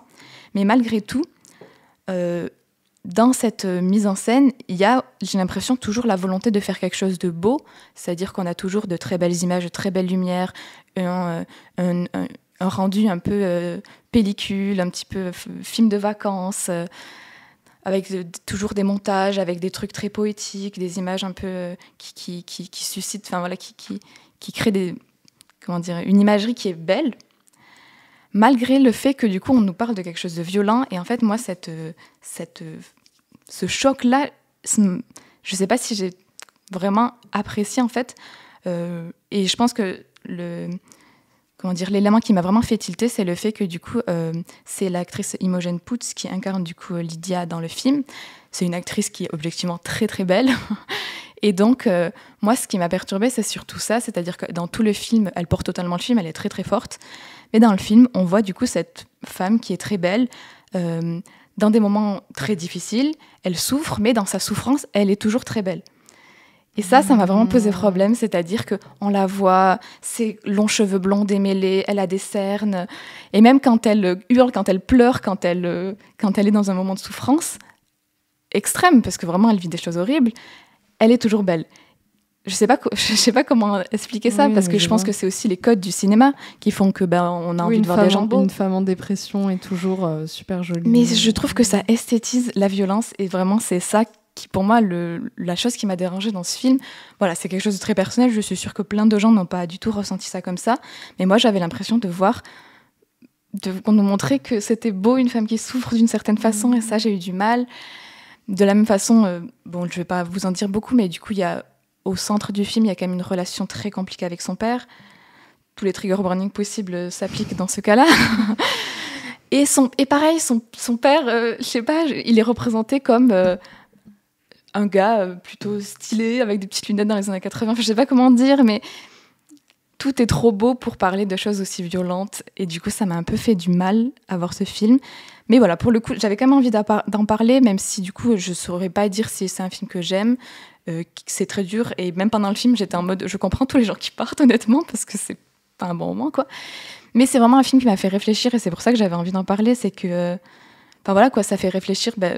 Du coup, c'est pour ça que je me disais, la violence, c'est vraiment un thème qui lie tout ce dont on parle. Mais voilà, les images ont un pouvoir. Est-ce que c'est nécessaire de montrer les choses ? Voilà, peut-être que pour certaines personnes, c'est une façon d'expier, de montrer la souffrance, de montrer des choses hyper chocs. Est-ce que c'est vraiment nécessaire ? Est-ce qu'on peut s'en passer ? Est-ce qu'il y a quelque chose de provocateur qui est du coup gratuit ? Voilà, c'est vraiment des questions auxquelles j'ai évidemment pas la réponse, mais pour le coup, c'est un film qui m'a vraiment fait questionner là-dessus, donc c'est quelque chose de aussi positif. Je pense que ça laisse pas indifférent. Le film, tu t'en prends vraiment tellement plein la face pendant tout le film. On va répondre à la question. On va trouver. Peut-être que si on se penche dessus, là, on va trouver. Je pense qu'il y a vraiment une tradition, il y a un imaginaire commun sur les femmes, la souffrance, l'esthétisation de la souffrance des femmes, ça date de bien avant le cinéma, tu vois, donc c'est certainement le produit de... Mais je trouve ça dommage que là, on a encore de nos jours avec une réalisatrice et tout, et du coup, je me dis, je pense pas que ce soit son propos. Après, je pense qu'elle voulait forcément choquer, c'est inévitable quand tu fais un film comme celui-ci, tu veux choquer. Mais j'ai du mal à imaginer que son propos soit d'esthétiser les femmes qui souffrent non plus, tu vois. Donc je saurais pas quoi dire, quoi. Est-ce que tu sais pourquoi elle a adapté cette histoire en particulier ? Et aussi, la personne qui a écrit cette autobiographie, elle est vivante ? Oui. Okay. Oui, elle est vivante. Et est-ce qu'elles ont travaillé ensemble ? Je te pose des questions comme si c'était l'attachée de presse du film. C'est vrai que j'ai pas pour le coup fait plus de recherches que ça. Moi, ce que je me suis imaginé, c'est juste qu'elle avait vu ce livre et que ça l'avait touchée, qu'elle avait adapté. C'est sûr qu'elle a dû demander l'autorisation, puisque la femme, Lydia, de nos jours, elle doit avoir dans les 60 ans, quoi. Donc elle est. Oui, donc forcément. Je pense qu'elle a eu son regard sur le film, forcément. En tout cas, dans l'équipe technique, elle est notée comme étant celle qui est derrière l'histoire d'origine. Oui. En tout cas, elle n'est pas scénariste, elle n'est pas productrice, elle n'a pas. En tout cas, si je me réfère que par rapport à ça, elle n'a pas eu de rôle en tant que quelqu'un qui participe par rapport au film. Par contre, c'est une histoire que Kristen Stewart a depuis des années. C'est un film qu'elle a mis énormément de temps à réussir à sortir. C'est un film qu'elle a depuis des années. En 2018, elle a annoncé qu'elle voulait le réaliser. Voilà, donc ça. Et le livre, je crois qu'il date de 2011 ou quelque chose comme ça. Voilà, donc je pense qu'elle a dû le lire, ça a dû la toucher très fort. Exactement. Et moi c'est comme ça que j'imagine. Elle a dû lire le livre, s'identifier, ou je sais pas, ça a dû beaucoup la toucher. Elle s'est dit, je vais en faire quelque chose. Et ce que je comprends, c'est une démarche tout à fait noble, et je suis sûre que ça part d'un bon sentiment, mais voilà. Moi, ce genre de truc, je sais pas pourquoi, mais j'ai toujours... c'est sans doute parce que j'ai aussi un besoin de filtre, mais c'est toujours des trucs que je verrais bien adapter en animation. Dans un truc un peu expérimental, aquarelle, je sais pas, enfin... Moi aussi, je comprends. Mais parce que je pense que j'ai besoin de ce filtre-là aussi. Ça me fait penser à un film qui est passé un peu inaperçu et c'est assez dommage, qui s'appelle Cassandre ou Cassandra, je sais plus. Il est sorti en milieu d'année, d'une réalisatrice également. Mais là, c'est sur son expérience personnelle, où est-ce qu'elle parle du fait qu'elle était dans une sorte de famille hyper rigide en termes de avec qui elle peut fréquenter en dehors de la famille, qui c'est qu'elle voit, etc. Où toute la famille se partage tout ensemble, c'est-à-dire que quand il y en a quelqu'un les toilettes sont dans la salle de bain et tout le monde peut être là à n'importe quel moment, etc. Et malheureusement, trigger warning, elle subit de l'inceste. Et en fait, la réalisatrice qui a subi ça, donc pour moi là il y a peut-être une différence par rapport à Kristen Stewart, va le filmer. Et je sais le mettre en scène plutôt. Va le mettre en scène, pardon, du coup, dans ce film. Et ce qui a un peu, alors je ne vais pas dire choqué, mais ce qui fait que certaines personnes se sont mis mal à l'aise, c'est qu'à partir de ce moment-là, que sur les scènes d'inceste, la réalisatrice vient suresthétiser le film. C'est-à-dire qu'elle vient faire des plans de caméra, elle vient changer de lumière, elle vient changer un peu tout ça. Moi, ce que j'ai compris, parce que c'est un film que j'ai bien aimé. Je sais pas si je l'ai beaucoup aimé ou bien aimé, mais en tout cas, c'est un film qui secoue. Moi, ce que j'ai compris, c'est que pour la réalisatrice, c'est un moment pour se détacher. C'est tellement dur, surtout qu'en plus, elle parle de ce qu'elle a vraiment vécu 30 ans auparavant, que le seul moyen qu'elle a réussi de le filmer, c'est de suresthétiser. Comme si elle prenait du recul par rapport à ça. Je sais pas quel est le point de vue de Kristen Stewart par rapport au sujet qu'il aborde, mais par exemple, tu vois, je vais le relier à un film comme Sorry Baby, où Eva Victor, elle, ne filme pas, parce que ce que veut parler d'Eva Victor, c'est la reconstruction. Peut-être que Kristen Stewart, là je lis la review d'une amie, elle veut montrer comment on réagit, comment on reconstruit, comment on redétruit, c'est hyper chaotique. Peut-être que le fait de montrer aussi frontalement, elle veut pas tant parler de reconstruction que plutôt c'est sûr. Comment quelqu'un le subit et comment vous aussi, en tant que spectateur, vous allez subir ce que mon personnage, et du coup malheureusement une personne dans la vraie vie, et plein d'autres malheureusement, ont subi ça. C'est peut-être aussi une expérience ultra viscérale qu'elle veut essayer de faire ressentir. C'est sûr que c'est plus proche de ça comment je l'ai ressenti moi, c'est-à-dire que voilà, comme je disais, le film nous laisse pas de répit, c'est-à-dire que il y a pas le temps de reconstruction, peut-être un peu à la fin, mais il y a vraiment ces coup sur coup sur des choses qui viennent s'abattre en fait sur le personnage. Donc oui, c'est sûr que c'est une réaction viscérale, inévitablement tu vis tout ça avec elle, c'est hyper dur, mais c'est vrai que par exemple j'ai quand même cette comparaison, l'œuvre du coup de Lydia, son œuvre autobiographique, elle est hyper violente, elle est hyper crue. Je sais pas si je dirais qu'elle est belle, je sais pas si je dirais que c'est esthétisé, tu vois, dans son œuvre de base. Et du coup, ce que apporte le film, et voilà, peut-être que c'est juste je sais pas, le problème du médium cinématographique, je sais pas, mais le fait de vouloir représenter par des images, pour moi, c'était pas nécessaire. Bon, voilà, c'est une question plus large, mais... C'est une question qui s'est soulevée plein de fois, mais par exemple l'année dernière, ou il y a 2 ans, je sais plus, le film Le Consentement sur Gabriel Matzneff. Matzneff, pardon, exactement. Que le film montre du coup les scènes d'intimité entre Gabriel Matzneff et du coup une des victimes. Ouais, là l'avantage je dirais c'est qu'il y a eu un bouche à oreille énorme auprès d'un jeune public. Alors bon, c'est peut-être pas adressé à un jeune public, mais si ça a pu éveiller quelques questions chez des ados. C'est pas ça que je dis, c'est que certains ont remis en question le fait de pourquoi tu filmes ça, en fait. Et que certains ont trouvé assez mal à l'aise. Mais de toute façon, dès que question de ce genre de violence, quand c'est des violences, je dirais, dans l'intimité, parce que c'est encore différent des violences, par exemple, policières, dont parlait Sarah en début, ou d'État. Comment tu le filmes? Quel point de vue? Et encore une fois, ici... La différence, je dirais, c'est qu'en France, on a quand même... un passé et un présent, malheureusement, on est très très complaisant avec les questions de pédophilie et de relations entre des personnes assez âgées avec des personnes beaucoup plus jeunes, sans forcément parler de pédophilie, mais en tout cas de gros écarts d'âge dans les relations. Et je pense que de le montrer frontalement, c'était un peu nécessaire aussi de remettre un peu les points sur les i quand même, et de remettre, comme on dirait, l'église au milieu du village. Et c'est quelque chose qu'on ne voit pas souvent pour le coup au cinéma, et je pense qu'en France c'est important de le montrer, quitte à pour le coup choquer. Je pense qu'il y a peut-être des personnes qui avaient un peu besoin de se remettre, d'avoir les... Enfin, non, mais on dirait que j'accuse des gens, mais c'est important aussi de voir concrètement ce que c'est ces relations, et je trouve ça très choquant. Oui, de sortir du truc romantique. Voilà, c'est ça. Amour interdit, tout ça. C'est ça. Et très clairement, de voir un grand daron avec une ado dans un lit, Oui. C'est complètement anormal et c'est complètement choquant et c'est important aussi de le montrer à mon sens. Tiens, justement, tu parlais d'église et de pédophilie. Moi, je pense... non, mais est-ce que c'est une transition parfaite. Non, est-ce que t'as vu Grâce à Dieu ou pas? Je l'ai pas vu. Et oui. Du coup, est-ce que là, les scènes sont représentées ou c'est très peu. C'est très suggéré. D'accord. Mais parce que là aussi, là, c'était impossible. Pour le coup, l'actrice de Le Consentement, elle a l'air très jeune, mais elle était majeure quand elle a tourné le film. C'est juste quelqu'un qui avait l'air plus jeune qu'elle ne l'est vraiment. Là, comme ça parle d'enfants de 7 ans, genre, tu peux pas trouver quelqu'un de 18 ans qui a l'air d'avoir 7 ans. Oui, donc, c'est plus là, pour moi, c'est vraiment beaucoup plus compliqué à mettre en place et c'était fait avec beaucoup pour le coup, de pudeur. Ok. Faudrait que je le vois. Je voudrais rajouter une petite nuance. Oui, bien sûr. C'est vrai que je parle du coup de l'omniprésence de la violence dans ce film, qui est c'est sûr, 100%. Mais c'est vrai que là, ça m'a fait penser à ça. Mais c'est vrai que par exemple, toutes ces scènes-là, du coup, incestueuses et compagnie avec son père, elles ne sont pas montrées non plus, elles sont suggérées. Ok. Donc voilà.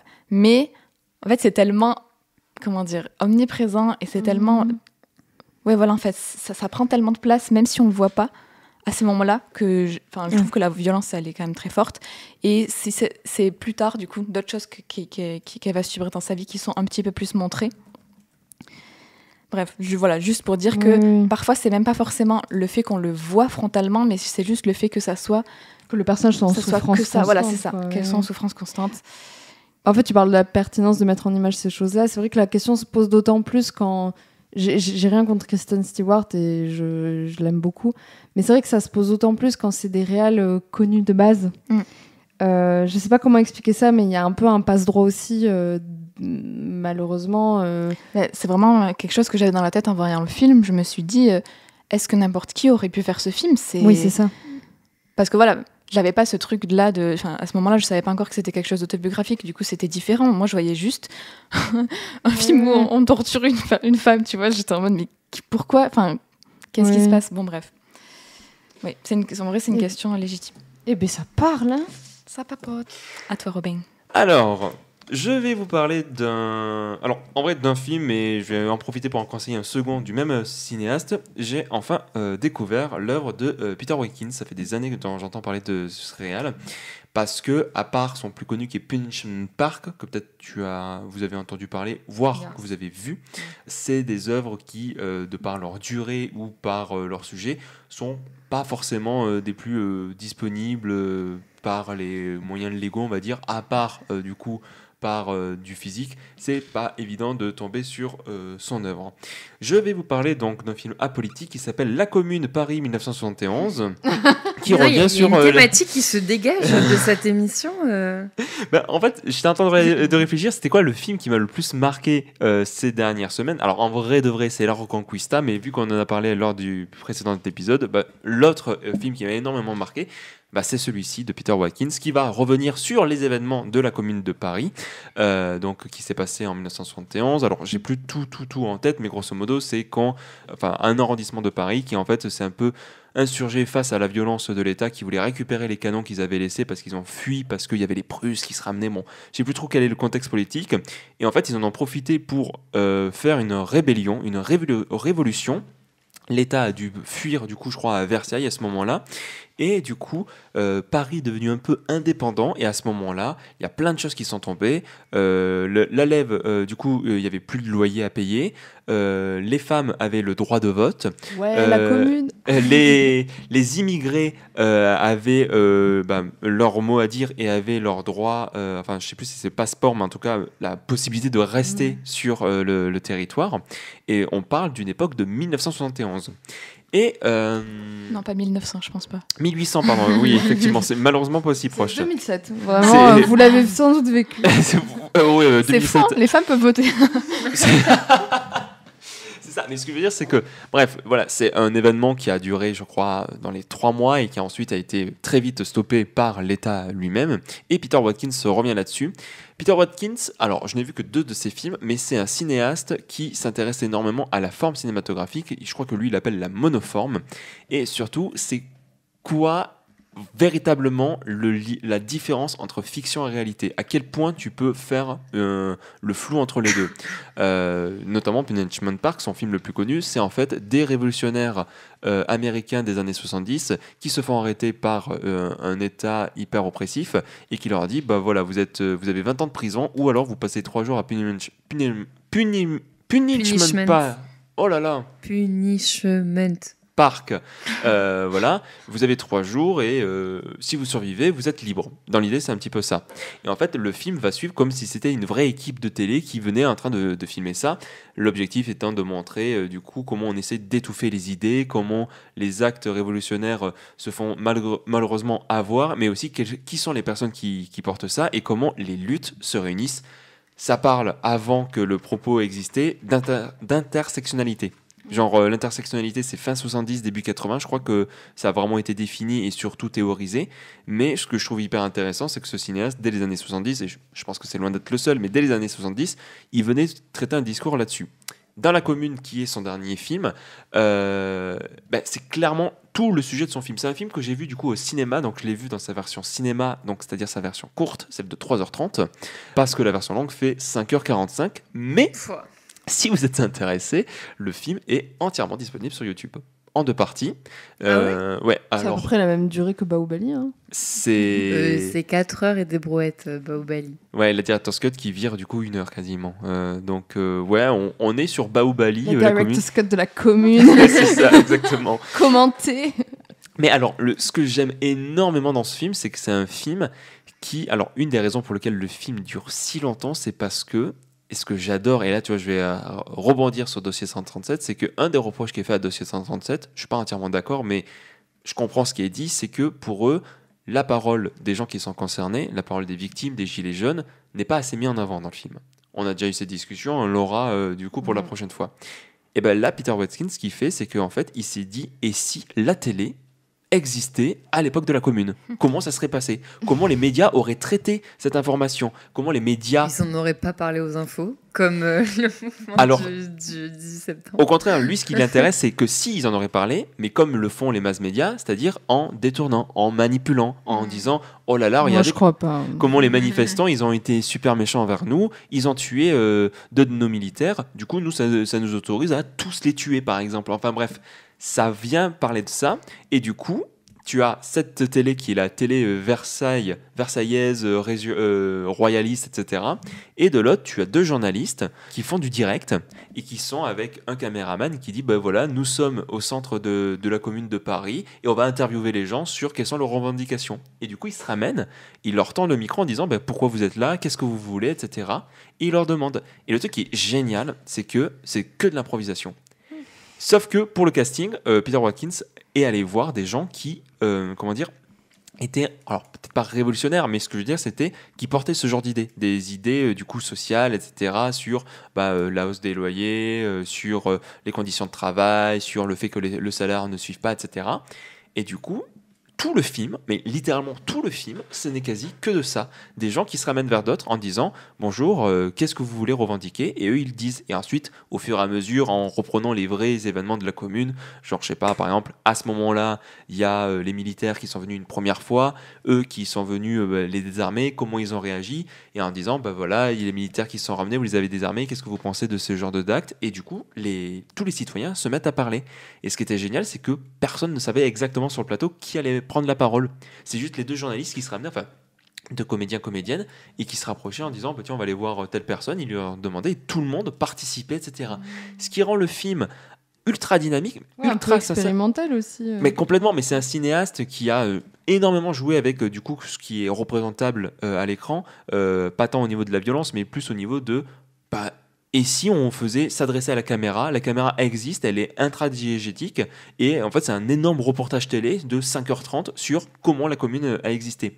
Et ce qui est génial, c'est que non seulement il va filmer ça, mais après il va s'interroger sur l'image. Alors déjà par rapport au fait qu'il y a le pouvoir qui est là, qui veut être révolutionnaire, qui font les grands discours en disant ces manifestants s'intéressent.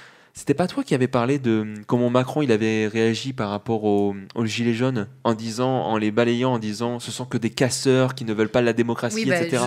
Dans Un pays qui se tient sage, il y a 2 extraits très courts de Macron et de comment Macron qualifiait les gilets jaunes à l'époque. Donc, vraiment, il sort le mot. C'est des gens, de toute façon, qui desservent leur cause parce que casseurs, parce que violents. En gros, ils sont pas là pour porter les messages que vous croyez. Ils sont juste là pour foutre le bordel, quoi. Leur cause. Donc, on est d'accord, Emmanuel, qu'il y a une cause. Peux-tu développer, Emmanuel? Tu n'es pas loin de comprendre.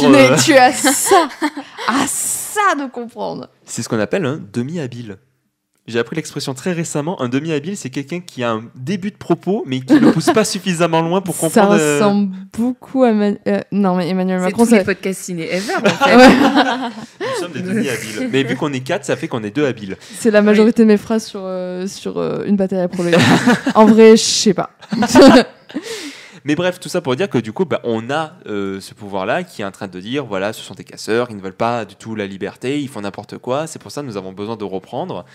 Et c'est ça qui est génial, c'est que le film va montrer du coup les différents pouvoirs, les différents questionnements, mais même auprès de ces 2 journalistes, ils vont commencer à créer quelque chose. Il y a des gens qui disent, mais arrêtez de filmer, venez avec nous, ne nous regardez pas, rejoignez-nous. Non mais bon, c'est le jingle, mais effectivement ils disent... jingle. Non mais pas le jingle, mais le slogan qu'on chante durant les manifestations. Mais c'est pareil, là les manifestants disent, mais là on va se faire fusiller.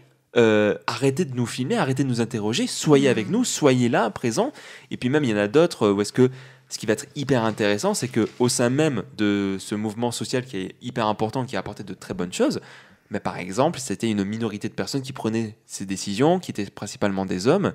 Et là, tu as les 2 journalistes. Celui qui dit, mais il faut montrer qu'il y a un truc qui ne va pas, que tout le monde n'a pas la parole et qu'il faut vraiment mettre ça en avant. Et celle qui dit, non, mais c'est tellement révolutionnaire, c'est tellement social qu'on ne va pas présenter. Et elle va avoir aucun recul par rapport à ça. Tout ce qui est fait, c'est super, ça va hyper bien.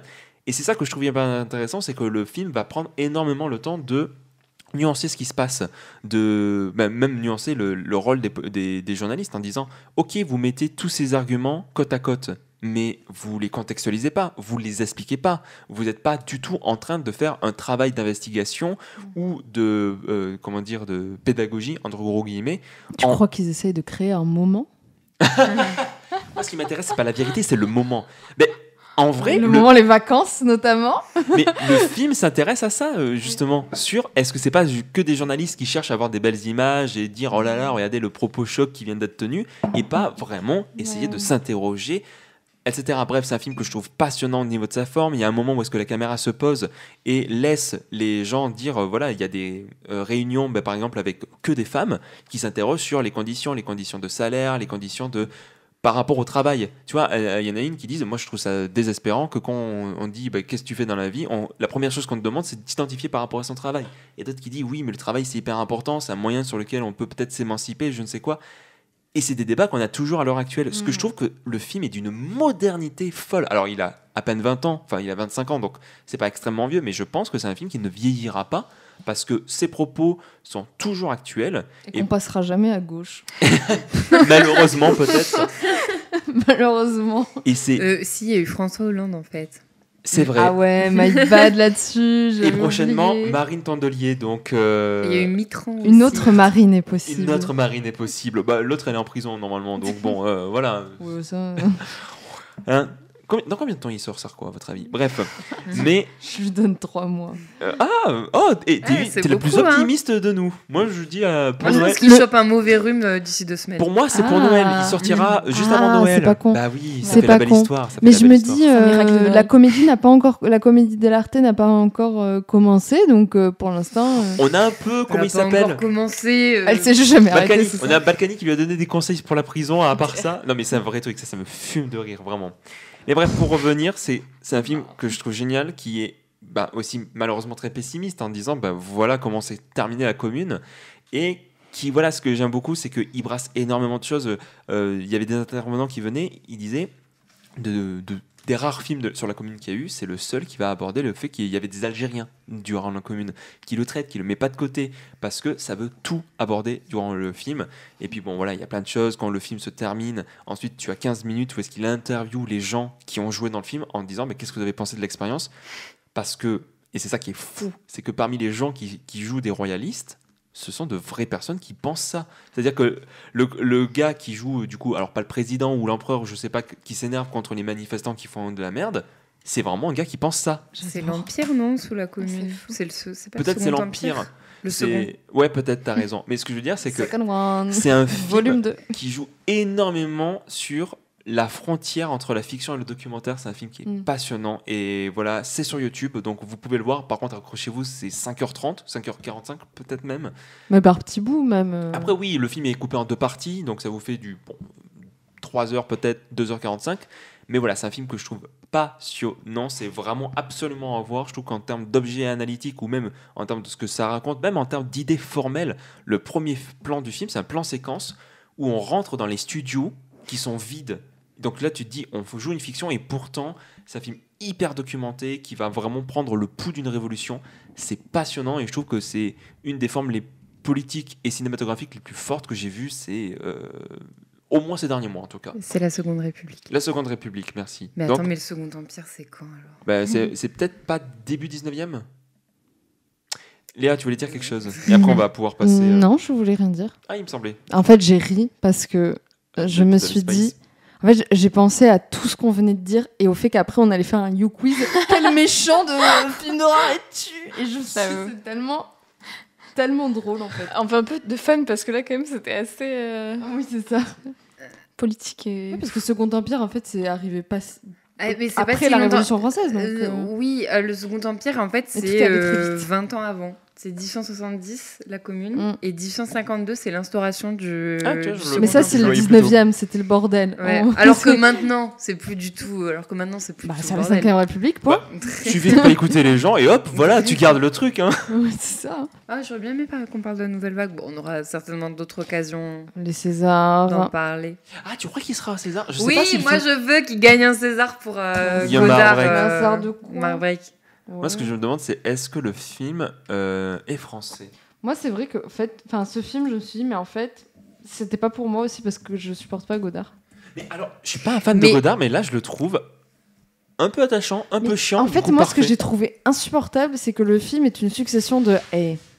Les gens le croyaient pas, mais c'est un sacré génie quand même. Ah Et non, moi je l'ai pas du tout. moi, vu je l'ai comme ça, ressenti tu vraiment vois. comme ça, moi. C'est un peu un bandeur Surtout, de Godard. les Oui, scripts, non, mais là, oui. ces chieuses là, qui veulent absolument la continuité. Moi je l'ai vraiment Je plus. fais des En fait, montouses. le personnage Godard, je l'ai vraiment plus vécu comme une espèce de. Putain, c'est dommage qu'on n'enregistre pas. Mais je l'ai vraiment plus vécu comme une espèce de ressort. Enfin, en fait, pour moi, c'était comique comme situation. Dans le sens, une situation avec des normes normales et un personnage qui est en dehors, enfin qui est décalé par rapport aux autres. Je pense que si j'étais arrivée en pensant que c'était une comédie, ça m'aurait plus plu. Mais en fait, j'y suis allée sans comédie ni rien. Enfin, genre, j'avais pas. J'y suis allée sans fun. Non, mais j'avais pas vraiment pas d'avis sur le film, si ce n'est que j'avais lu un peu à droite à gauche des gens qui étaient en mode c'est pédant, c'est petits bourgeois, c'est machin. Ouais, ça non après. Mais ça, je suis pas d'accord. moi, je l'ai vraiment vécu comme un truc fun, en fait, genre comme un personnage décalé. Puis en fait, moi, je crois que j'aime bien les récits d'inside. Tu vois, genre, en fait, ce film, je l'ai vachement vécu comme un The Office. C'est très bizarre, mais non, mais d'accord. Je l'ai vraiment vécu comme ça, tu vois. Tu parles de quel film? De la nouvelle vague. Enfin. Je l'ai vraiment vécu comme ça. Pas, évidemment, pas tous les... Évidemment, non, mais I get it. Dans ce côté décalage... T'as tout... Ok, avec ce prisme, je comprends. Je l'ai vraiment vécu comme ça, en mode, tu c'est vois. Michael Scott, quoi. Ben, un peu. Je l'ai un peu vécu. Et puis, en plus, je vais le garder, je trouvais pas que le Godard, film c'est était bandeur. Alors, Linklater est certainement un bandeur nouvelle vague, comme beaucoup de Oh, cinéastes. je pense. Mais oui, et clairement, et ça ressort dans le film. Bandeur attendri. Mais en fait, je suis quand même en mode, je sais pas, pour moi, le film, en présentant, enfin, en montrant Godard comme ce qu'il est dans ce film, un personnage un peu décalé, qui think out of the box, mais pas en mode, moi je l'ai vraiment pas vécu en mode portrait d'un génie, mais plus en mode d'un goofy guy qui fait des trucs, tu vois. Et du coup, pour moi, j'étais en mode, je trouvais que le film, en instaurant cette espèce de ressort comique, parce que pour moi, il y en avait, il réussit à garder une espèce de petite distance, en fait, avec... en fait, c'est ces ressorts-là qui permettent, pour moi, qu'on n'est pas dans un portrait de Godard, le génie. Moi, je l'ai vraiment pris comme ça. Moi, je l'ai pris comme... Déjà, moi, en fait, je pense aussi... Je me mettais tellement à la place des techniciens, j'étais en mode, mais c'est insupportable, en fait, 20 jours de ça. Mais je pense que un truc comme ça, et ça me tendait. Et pour qu'on me dise à la fin, en fait, voilà, vous voyez, à bout de souffle, finalement, c'est le film. Et moi, j'adore À bout de souffle, hein, qu'on soit très clair. Mais... Moi, je m'en branle un peu d'À bout de souffle. Voilà, même. Mais juste, je sais pas, je l'ai pas vu. Moi, ça ne m'a pas fait rire. Et du coup, je pense aussi, j'ai eu pas assez de distance. Le film est vendu comme une comédie, en tout cas. Genre, vraiment, c'est son genre. Et du coup, c'est un film français, donc il y a des chances qu'on le voit. Moi, j'avais vraiment... Pour moi, le film a un capital sympathie de folie. Ne serait-ce que... Tant mieux. Ne serait-ce que par la performance... Tous les acteurs, je les trouve géniaux. Non, par contre, les acteurs... Tous les acteurs... J'ai adoré celui qui fait Belmondo. Oui, trop fort. Il y a des plans où c'est bluffant. Mais oui, j'étais en mode... Il y a des plans où tu dis waouh. Celui qui joue le caméraman, là, Raoul aussi. Ouais, il est super acteur. Mathieu Bénichotte. En fait, c'est un humoriste. Et je vois... Alors, sa page Wikipédia, c'est comédien, clown et humoriste. Grotesque. C'est ce que je veux être. C'est vraiment clown. Mon épitaphe. Je suis clown. Oh, le bonheur. Non mais voilà, tout pour dire que moi le film je l'ai vraiment vécu comme ça. Okay. Et donc du coup j'étais en mode mais c'est que du kiff ce film en fait. Hein. Moi j'avoue où je l'ai lost it et où j'étais ça a snap, je me suis dit j'en ai trop marre, c'est quand il va voir les monteuses en fait à la fin et qu'il est en mode non mais vous comprenez pas en fait. Il faut que le film soit monté comme ça et que les monteuses sont en mode ça va pas marcher ton truc, mais en fait je me suis dit mais je l'ai trop pris comme un truc premier degré sérieux et comme regardez comment ce mec malgré ça m'a vraiment resservi le truc à la George Lucas. Je sais pas comment expliquer ça. Non mais j'entends ce que tu veux dire. Mais je comprends ton. Mais voilà, moi le prisme, je l'ai pas. Voilà, comme je l'avais pas sur ce prisme-là, je l'ai vraiment reçu. C'est juste un mec, c'est un peu un zozo et puis voilà quoi. Genre et puis turns out le fait qu'il pense comme un zozo, ça a fait un très bon film et qui a révolutionné plein de choses. Mais voilà, moi je l'ai vraiment vécu comme ça le film et donc du coup j'étais en mode c'est trop bien en fait. Et ça vient aussi le fait que tu disais que t'as eu des cours sur oui c'est ça. Ouais. Moi je n'en ai pas eu donc j'ai pas eu ce truc de c'est bon je sais tu vois genre moi il y a plein de trucs que j'ai appris dans le film et pour moi ça a rajouté du fun à mon visionnage tu vois. Oui tout à fait. Après ça se regarde en tant que néophyte. Ouais. Je sais pas si tu veux la garder cette séquence. Non mais je vais la garder du coup je fais aparté. On a parlé de À bout de souffle. De Nouvelle Vague. Nouvelle Vague oui. Mais... Oh, tu confonds les deux maintenant, les deux sont dans ta tête. Mais bref. Après, moi c'est un film que je conseille. Moi je pense moi aussi je le conseille. Il y a des chances qu'on en reparle effectivement pour les Césars. Un petit César du meilleur acteur pour Guillaume Marbrec. Moi je suis derrière lui. Il est en français le film. Le film oui c'est complètement. Français. Ouais. Oui, c'est un film français. Ce que je veux dire, c'est... I'm gonna make a short of breath tomorrow. Non, mais après, tu fais la vanne. Et la manière dont il imite Godard, moi, ça me fait trop rire. Non, mais oui, c'était lui. Hein. Mais après, tu fais la vanne, mais par exemple, genre, là, j'ai vu très récemment Les Sentiers de la Gloire. J'ai mis un temps avant de comprendre que le film était du point de vue des Français, parce qu'il n'y a pas un seul Français. Même, et de temps en temps, juste, il parle, il dit des trucs à la français, genre, je sais pas. Une mise au point, je sais pas, je ne sais plus. Mais bref, tout le film est en anglais, donc ça m'a perdu. Mais là, ils veulent la nouvelle vague, donnons-leur un raz-de-marée. Genre cette espèce de voix d'ado qu'il a pendant tout le film. Et moi, ça me fait trop rire. Et moi, et Godard, mon premier film, j'ai fait un court-métrage de Ce n'est pas Raoul. Un film. On ne tourne pas aujourd'hui, j'ai une rage dedans. Moi, ça me fait trop rire. C'est trop drôle. Mais comme c'est le seul qui a un phrasé comme ça, ça crée vraiment un décalage qui est hyper drôle. Enfin bref, pardon. Oui, ce qui est marrant, c'est aussi tous les autres qui sont vraiment dépités à chaque fois. Il casse trop les couilles, ce mec. C'est pour ça que... Ça crée une espèce de cohésion de groupe autour de ce mec nous casse trop les couilles que je trouve drôle. tu vois. Oui, et dit comme ça, effectivement, c'est le résumé de The Office. Oui, vraiment. Oui, voilà, vous prenez pas au sérieux, c'est The Office avec Godard et c'est très bien comme ça. Non, mais moi, c'est comme ça que je l'ai reçu le film. Et c'est pour ça que je suis en mode. Trop bien. Je suis sûr qu'il y a moyen de faire le montage. Bah oui, évidemment. Bref. Mais arrête de parler de cinéma là. C'est Non, on va parler. Mais on va parce encore que, parler de cinéma. comme vous le savez, c'est bientôt Halloween. Oui. Les fantômes. Et du coup, nous allons faire un Yo Quiz sur quel méchant de film d'horreur tu es. Après avoir parlé de politique pendant... On a parlé un peu d'horreur. Hein. Oui, Pardon, je finalement. viens de voir la première question. Et... Non, attends, j'ai pas Pardon. vu. Moi, je l'ai J'ai pas aussi. vu. Est-ce qu'on fait comme d'habitude, on lit chacune une Oui. question Allez, bah Zara, tu commences. Ah ouais, Mais attendez, j'arrive pas. j'arrive pas à te j'attends connecter. Léa. Il faut appuyer sur le lien. Oui, c'est bon, je suis... Mais en fait, la première question, déjà, la question me tue et une réponse me tue. Oui. Ta couleur préférée? Vert, brun, blanc. Gna, c'est pas une couleur, ta gueule.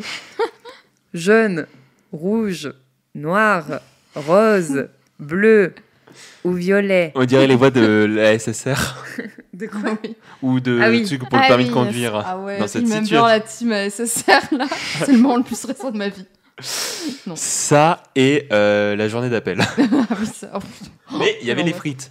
Ah ça. Vous avez eu la journée d'appel avec les frites, vous Ouais, Comment alors ça, j'ai eu la avec journée les d'appel, mais pas Comment les frites. Ça va avec, Poisson tu dis pané, ça je comme pense. si ça allait avec Bah, la je sais journée pas, je crois d'appel que avec. c'était une expérience Bah non, ça dépend où t'es. Bah si, c'est la Non, ça journée dépend du d'appel. jour. Ça dépend du Bah jour. tu connais pas le nom, journée d'appel à la défense et des frites. Enfin, c'est quand même. Noir, pour Bah moi. non, oh, tu le dis à vote. Tu l'as Ah bah Ah, aussi, pour on les est potes, pas... Non mais si oui, pas. bah moi Mais j'ai oui, mis si, vert. on est Bah oui, con, c'est on l'a vrai. dit la dernière fois. Bon, vert du coup pour ma part. On n'est pas étonnés. Vert? On n'est pas étonnés, Léa. Ouais, je sais pas, ou vert ou Mais bleu. c'est Mais là... bleu. Bah ça peut être le vert aussi, Ok. j'aime beaucoup le vert. D'accord. Bon, Léa, c'est à toi. Ouh là là là là. Non, c'est. Attends, Moi, je pense que je mets bleu. Ah bleu. oui, pardon. Moi j'ai mis rouge. J'ai mis noir. Blouge. Léa, c'est à toi. Choisis une bouffe. C'est vraiment, on a 13 ans. C'est vraiment le. Ouais, c'est quoi cette question là? C'est vraiment à chaque fois hyper. Choisis une bouffe. Pizza, hamburger, sushi, cassoulet. Si la famille, les Toulousains. Ouais. Robin, c'est toi qui as fait le test, en fait. Des biscuits. Qui choisit des biscuits? Pardon, excusez-moi. Alors, doucement. Entre tout et des biscuits. Écoute, Tu es un oiseau en fait. Calme-toi, calme-toi, Zara, s'il te plaît. du poulet frit bien épicé. Petite salade. Je n'aime aucun de ces plats et je suis rabat-joie. Un tacos, entre parenthèses, tu me dégoûtes. Bah, pizza, hein, je suis désolé. Hein. Pizza. Ça ne déçoit, Moi, je ça ne pense que c'est déçoit pizza pas. aussi. Moi, c'est sushi. J'hésitais pizza, sushi. Pizza. Julie, c'est à Pizza, toi. c'est plus- Ah, c'est bon, plus bah là, pizza. c'est simple. Hein. 50 Ton signe pounds. astro, oui, désolé. Bon, est-ce que c'est la peine que je lise tous les signes astro Non, Je- plus. vous les Quels sont vos connaissez. signes astro, la team Verseau. Sagittaire. Et Lion. Lyon. Lion. C'est Bah, vraiment vas-y. pas fun quand on doit lire l'horoscope du coup. Ah oui, c'est On n'en vrai. lit qu'un seul. Ouais, ça va vite. Bah, vas-y, Julie, Ok. en vrai, vas-y, tu peux lire le second. Après le travail / école, qu'est-ce que École. tu aimes faire Bon, on est tous là. On a tous 12 ans. quoi. Après le collège, tu fais quoi? Je vais sur Snapchat et je fais des flammes. Je vais sur Berry Hill. Ok, dans les propositions sont lire un bon livre, aller voir tes amis, passer du temps avec ta famille, jouer à un jeu vidéo, mater un petit film, dessiner, manger, Pornhub direct ou faire un peu de sport. Mais tout, en fait. Ah ouais, Tout. Non, mais pas tout, mais genre, mais tellement de choses. Genre dessiner. Non. Mais non, mais plein de trucs. Genre. Ah là, il y a eu un peu de saturation, je pense. Moi, c'est le genre entre aller voir tes amis et mater un film, et je fais Ouais, plus. c'est Moi, pareil, je pas pense. pas Je aller vais- voir mes amis parce que je les vois, c'est bon, enfin, je les vois souvent. Non, mais en fait, quand tu rentres, mais moi, je suis en mode, tu rentres d'une viens de journée, voir du monde. ta Oui. journée, elle a été, enfin, pas Ouais. chiante, mais prenante. Je suis pas, j'ai pas forcément envie, enfin, je sais pas, tu vois. Aller voir un petit Ouais. film genre Chronology of Water qui va te détendre un Ouh petit là peu. là. Du Bah, coup. c'est vrai qu'il faut vraiment prendre en compte le après le travail école. Du Et coup, quelle ça journée enlève- tu as eu, Oui, tu c'est vois. ça. Parce que moi, lire un bon livre, ça vient à un moment dans la soirée, mais pas tout de suite. Oui, parce que t'as le cerveau plein, tu Ouais. vois, genre. Et Tu vois, ça moi, serait pas j'aime jouer à un bien- jeu vidéo? Si. Oui, voilà. Mais Je pense que c'est le matin. tu réponds pour moi, en fait. Non, c'était une question. Moi, j'hésite entre manger et jouer à un jeu vidéo parce que c'est généralement Manger deux choses... direct. Bah moi, je le fais en même temps que jouer à un jeu vidéo. Ah, mais direct, c'est le premier truc que tu fais, genre. Je sais pas. Non, il Après, dit après, tu aimes Parce qu'il n'y a pas précise pas. écrit... mais pour moi, manger, Il n'y c'est a pas goûter. écrit C'est le petit une goûter, heure tu de vois. Doom en regardant le plafond. Donc, moi, pour moi, il y a un souci. Oui, c'est vrai. Euh, Bon, moi, je dis jouer à un jeu vidéo. C'est en vrai ce que je Je veux dire fais, ce que j'ai tendance à faire. Moi, en je veux dire rentrant. aller voir des amis. Mater un petit film. Les gens sociaux. Une personne te fait beaucoup de mal. Que fais-tu? Bah, je le tue MDR. Je le fais énormément souffrir. c'est vrai que... Je fais mon hypocrite en souriant devant lui, mais au fond, I hate her or her. Je m'éloigne de lui, flemme des gens toxiques. Je m'explique avec lui la communication. C'est parce qu'il y avait des Ouais. majuscules. Je mets au point un plan pour lui rendre exactement l'appareil. Pas grand-chose, j'ai l'habitude. J'adore que la moitié des réponses, ce soit vraiment de la pure violence. Après, J'ai c'est un- un truc pour être un méchant. Oui, je te rappelle peut-être la thématique. C'est Je rappelle un la quiz thématique, vraiment- peut-être. Selon vous, l'alien, il fait quoi il va sur Pornhub ou il joue à un jeu vidéo? Il va avoir Après, des ça me amis. Sa maman. À la fin de sa journée, il est comme ça sur le. Je l'imagine le xénomorphe sur une toute petite chaise de terrasse comme ça en mode. T'as pas une clope? À votre avis, c'est quel méchant qui s'éloigne et qui a la flemme des gens toxiques? Ouais, donc c'est bien Ça Jason. dépend, la personne fait beaucoup de mal. En fait, il y a des gens, la seule chose à faire, c'est de couper en fait et d'arrêter. Il y en a d'autres, faut communiquer, mais ce sont deux réactions qui C'est- s'entendent. Et c'est Ça quoi dépend comme quelle action selon personne. le mal, on peut foutre une baffe aussi. Moi, je dirais tu vois. une personne random, du coup, dans ce cas-là. Une personne Ah. random. T'es Genre sûr Emmanuel Macron. Eh ben, je Emmanuel me tue, Macron. Oula. Je ne cautionne pas les propos. Emmanuel- Je suis quand même. C'est vrai que ça change la donne. Emmanuel Macron te fait beaucoup de mal. Que fais-tu? mais- Eh ben, Je dis pas qu'elle. je le fais.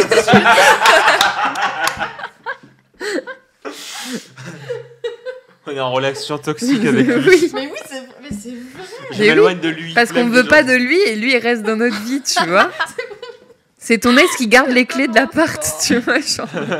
T'es sûr que tu veux pas qu'on reparle là? T'es sûr? Moi j'ai changé, tu sais. Ouais, tu sais, non mais promis, je t'écouterai la prochaine Je fais un peu d'effort. Regarde, j'ai pris un Premier ministre J'ai un peu changé moins de d'être- droite. J'ai changé de vêtements. Bah, en fait, ça dépend vraiment. Si c'est quelqu'un qui est de mon cercle de proches, je serais plus en mode je m'explique avec lui. Si c'est quelqu'un dont je m'en fous, bah, je m'éloigne de lui. Ouais, moi, j'aurais été plus quelqu'un dont je me fous, mais après, ça dépend. Moi, vraiment soit de je la situation. m'éloigne, soit je fais. Mais je suis capable. Ça dépend en fait de la personne. Je peux faire mon hypocrite aussi, tu vois. En mode. Ok. Mais ça, en fait, c'est ça, c'est que tout dépend du contexte. Contexte, Contexte. C'est quoi le contexte? je... Bon, perso, je m'explique avec lui. Hein, on va Moi, dire. j'ai mis je m'éloigne. Moi, je m'éloigne. Moi, je fais mon hypocrite parce que dans certains cas, c'est ce que je pourrais faire. Et aussi parce que comme ça. Ça fait un peu de diversité. Allez, question 6, Zara. Premier date, où emmènes-tu ton tas dulciné et eux? Au parc d'attractions, chez toi, au planétarium, au cinéma, dans un parc en mode pique-nique, au fast-food, dans un grand resto de luxe, petite journée shopping, t'as oublié le RDV de petits points. Rendez-vous pour celles et Deux ceux qui petits comprennent pas. Ah, j'allais dire ciné, mais en fait. Le parc en planétarium, mode c'est grotesque. pique-nique. Le planétarium, c'est même- on en a- grotesque. Oui, Mais il faut en avoir. Oui, après, C'est voilà. de l'espace. Ça veut dire. Je Ouais, l'ai non. cité de l'espace. Ça veut dire que tu remets ces espaces, c'est un peu nul. C'est En pas fait, la le même planétarium, vibe. c'est bien que c'est bien dans la La Land, quoi. C'est marrant qu'il y ait Mais- planétarium, mais Et moi, qu'il je n'y ait connais. pas musée. Oui. Bon, oh, ça remplace. Pour moi, c'est pareil. Ah, hein. ah. En fait, c'est Pareil en pour mode, toi? Non, je veux dire, dans le quiz. Attention. Ouais, d'accord. Parce que sinon, tu vois, Ah, mais c'est premier date. Putain. premier date. Pour moi, c'est dans un parc en mode pique-nique. J'hésite ciné et pique-nique. Bon, peut-être qu'on pourrait tenter. Moi, je suis d'accord avec le pique-nique. Le risque du film, c'est que...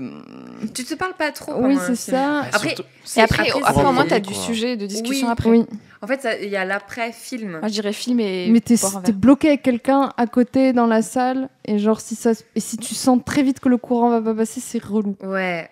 Alors que le pique-nique, Non, moi, je tu suis vois un en film. mode. Le pique-nique, t'es posé dehors, bon. mais t'as plein d'échappatoires qui s'offrent à toi, en fait. Ouais, genre l'appart, c'est grand, quoi. Genre, je sais pas, t'es le pique-nique dehors et puis... Tu peux avoir un chat. Ou à l'avance, tu peux dire « Ah, mais j'ai peut-être un pote qui va m'appeler. Enfin, peut-être que je serai obligée de partir plus tôt. » Ah ouais, donc si tu le dis dès le début, c'est vraiment t'y crois pas. Attendez. Mais non, mais pour le premier, tu peux te garder un Oui, parachute, bien sûr, tu bien vois, sûr. genre... Oui, le film, pour moi, le film...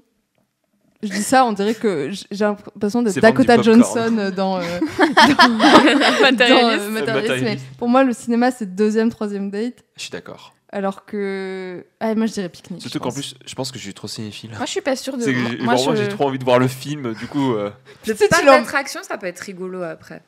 Pour un premier. Ah, Ouais, ça dépend je sais si pas. c'est un petit parc, mais si c'est un gros truc, j'irai pas à Disneyland Je sais avec pas, quelqu'un que je genre, connais pas, tu sais. Non, puis du fou. Non, mais je sais pas, au moins là, t'as des activités, Ouais. tu peux avoir Mais du t'es fun genre avec toute la la journée personne. avec la personne. Enfin, pour moi, un Oui, parc oui, d'attraction, c'est c'est vrai. big thing. Et le shopping, je suis en mode... Bah, et selon les Ouais. personnes, hein, vraiment, Annie ça peut- Gloland. Titanic Gloland. On va voler des courges. Ah ouais.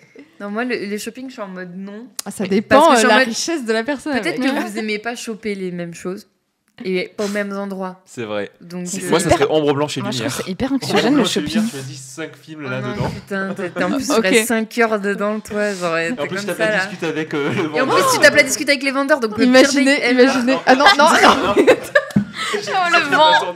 Le vent de Robin. Non, mais imaginez, vous emmenez votre date à Terra Nova pour faire le performatif de gauche, là, en mode t'as lu ce livre? Ouais, c'est hyper intéressant. Tu connais, je sais pas si tu connais Mona Chollet. Bon, moi, c'est le parc pique-nique. Après, tu Pareil. vois, si je fais petite Ah, journée du de G. shopping avec genre Adam Driver, il va pouvoir m'acheter plein de trucs. Oui. Mais ce date est improbable, C'est quoi, donc c'est je vais dans un pique-nique plutôt. Moi, je mets cinéma pour être différent. Ok. Là encore, vraiment, on rappelle que c'est pour le méchant d'un film d'horreur. Là, vraiment, j'aime beaucoup. Je crois qu'on veut dater un méchant là, après les questions. Alors, prochaine question. C'est à moi, c'est ça? Et ça, Oui. c'est à toi, c'est à toi. Eh ben justement, comment t'habitues pour ce date? Ah. Donc Première- ça dépend de la réponse que tu as donnée avant. Oui, ah, tout à fait. Il faut alors s'adapter. Première réponse. T-shirt, jogging, claquettes, chaussures. Deuxième réponse. Chaussettes. Chaussettes. Chaussettes. Claquettes, Oui, les chaussettes. chaussures, normalement, c'est Claquettes, chaussures, c'est encore mieux, je trouve. Oh, le bistou. Tu mets tes chaussures dans des claquettes. Deuxième réponse. Costard, cravate de grande marque pour marquer le coup. Troisième réponse. Cute. Cute. Quatrième réponse. Sexy graou. Ok. Cinquième réponse. Un look un peu décalé et original. Sixième réponse. Vintage. Septième réponse. Simple, genre chemise, jean, basket. Et dernière réponse. T'as toujours oublié le rendez-vous. Bah alors, je vais faire une réponse tellement affreuse. Personnellement, comme je suis. Enfin.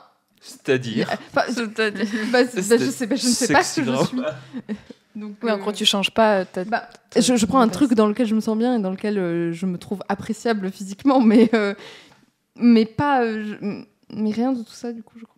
Perso simple, hein. Genre chemise, jean, basket. Surtout si c'est Et au après, parc. c'est je ton trouve- skin de base pour absolument tout, donc tu vas pas mettre autre chose. En vrai, pour le ciné, je serais prêt à les t-shirts, jogging, claquettes, chaussettes. hein. Après, c'est un date, rappelons-le.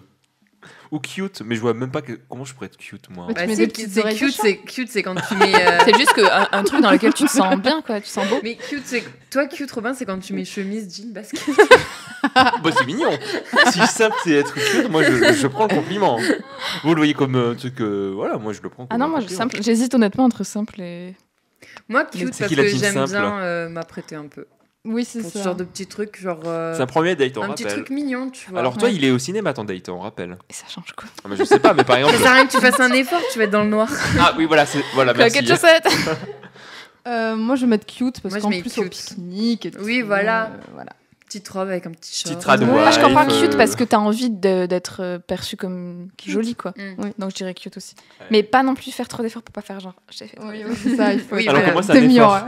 Il y a écrit chemise, c'est un effort pour moi, du coup.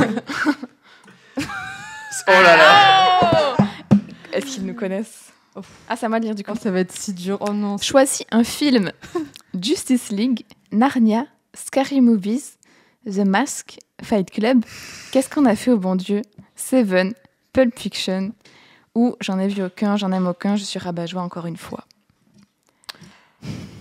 Toi, Robin, tu vas choisir Fight Club. Bah, en vrai, Les criquets, j'adore. ça reste mon préféré de tous, même si c'est plus mon film préféré. Moi, c'est quoi. Qu'est-ce qu'on a fait au bon Dieu, mon préféré. C'est ce que je me disais aussi. Moi, c'est Seven. Bah, en fait, ça joue entre Seven et Fight Club, mais je n'ai pense pas que je vu préfère quand Seven. même. C'est le Fight- seul que j'ai. C'est J'ai pas très vu bien. ni Seven ni Justice League. Ah bah oui, Narnia. Moi, Ça j'ai me pas donne envie vu de revoir Justice Narnia, League, juste. j'ai pas Moi, vu je vais Scary mettre Movies. Narnia, je pense. Toi, tu vas J'ai pas mettre vu Scary The Movies, Mask. non? Quoi? Non. Non? Pourquoi? C'est toi, Léa, qui va mettre Scary Movies? Bah non, je l'ai pas vu. Ah, c'est Scary Movie, d'accord. Enfin, je croyais les films d'horreur de manière générale. Mais non. Choisis un film. Mais c'est parce C'est qu'il y a... Scary Movie. Mais c'est parce qu'il y a un S. Oui, bah ils ont fait une phase. C'est la série, les Scary Movies, donc Scary J'ai Movies. mis c'est pas- Seven. Moi, j'ai mis Narnia parce que c'est. Moi j'ai envie de mettre C'est Narnia aussi. agréable, tu sais où tu vas, c'est sympa quoi. Donne des petits confus, quoi. chaussons. hein. Moi Voilà. je mets mes petits Tout fait. chaussons. Je vais à Narnia. Allez. T'as mis quoi toi Robin? J'ai mis Ah Fight oui. Club. Ok, c'est pourquoi je Qui demande n'est pas ça. mon film préféré, attention, ça ne l'est plus. Alors, si tu pouvais voyager dans un seul pays, ce serait le Japon, le Brésil, l'Allemagne, Brésil. l'Australie, les États-Unis, la Russie, le Maroc, le Danemark ou le Liechtenstein. Ok. Ah. Et ben moi, je vais dire le Japon. Et qui d'autre va dire le Japon ici? Mais en vrai, je vais dire le Japon Bah, parce que. là, la Russie, c'est pas le Je vais moment. dire le Japon parce que j'ai toujours été une weebs. Enfin, j'ai été une weebs, donc Une BDJ. ce serait un super cadeau pour Lazara de 14 ans, déjà, Oh. je trouve. Et ensuite, là, de toutes les destinations, c'est celle qui vaut pour moi, qui est le plus dépaysante. Enfin, je sais pas qui me dit Ok, le plus, quoi. Cyprien.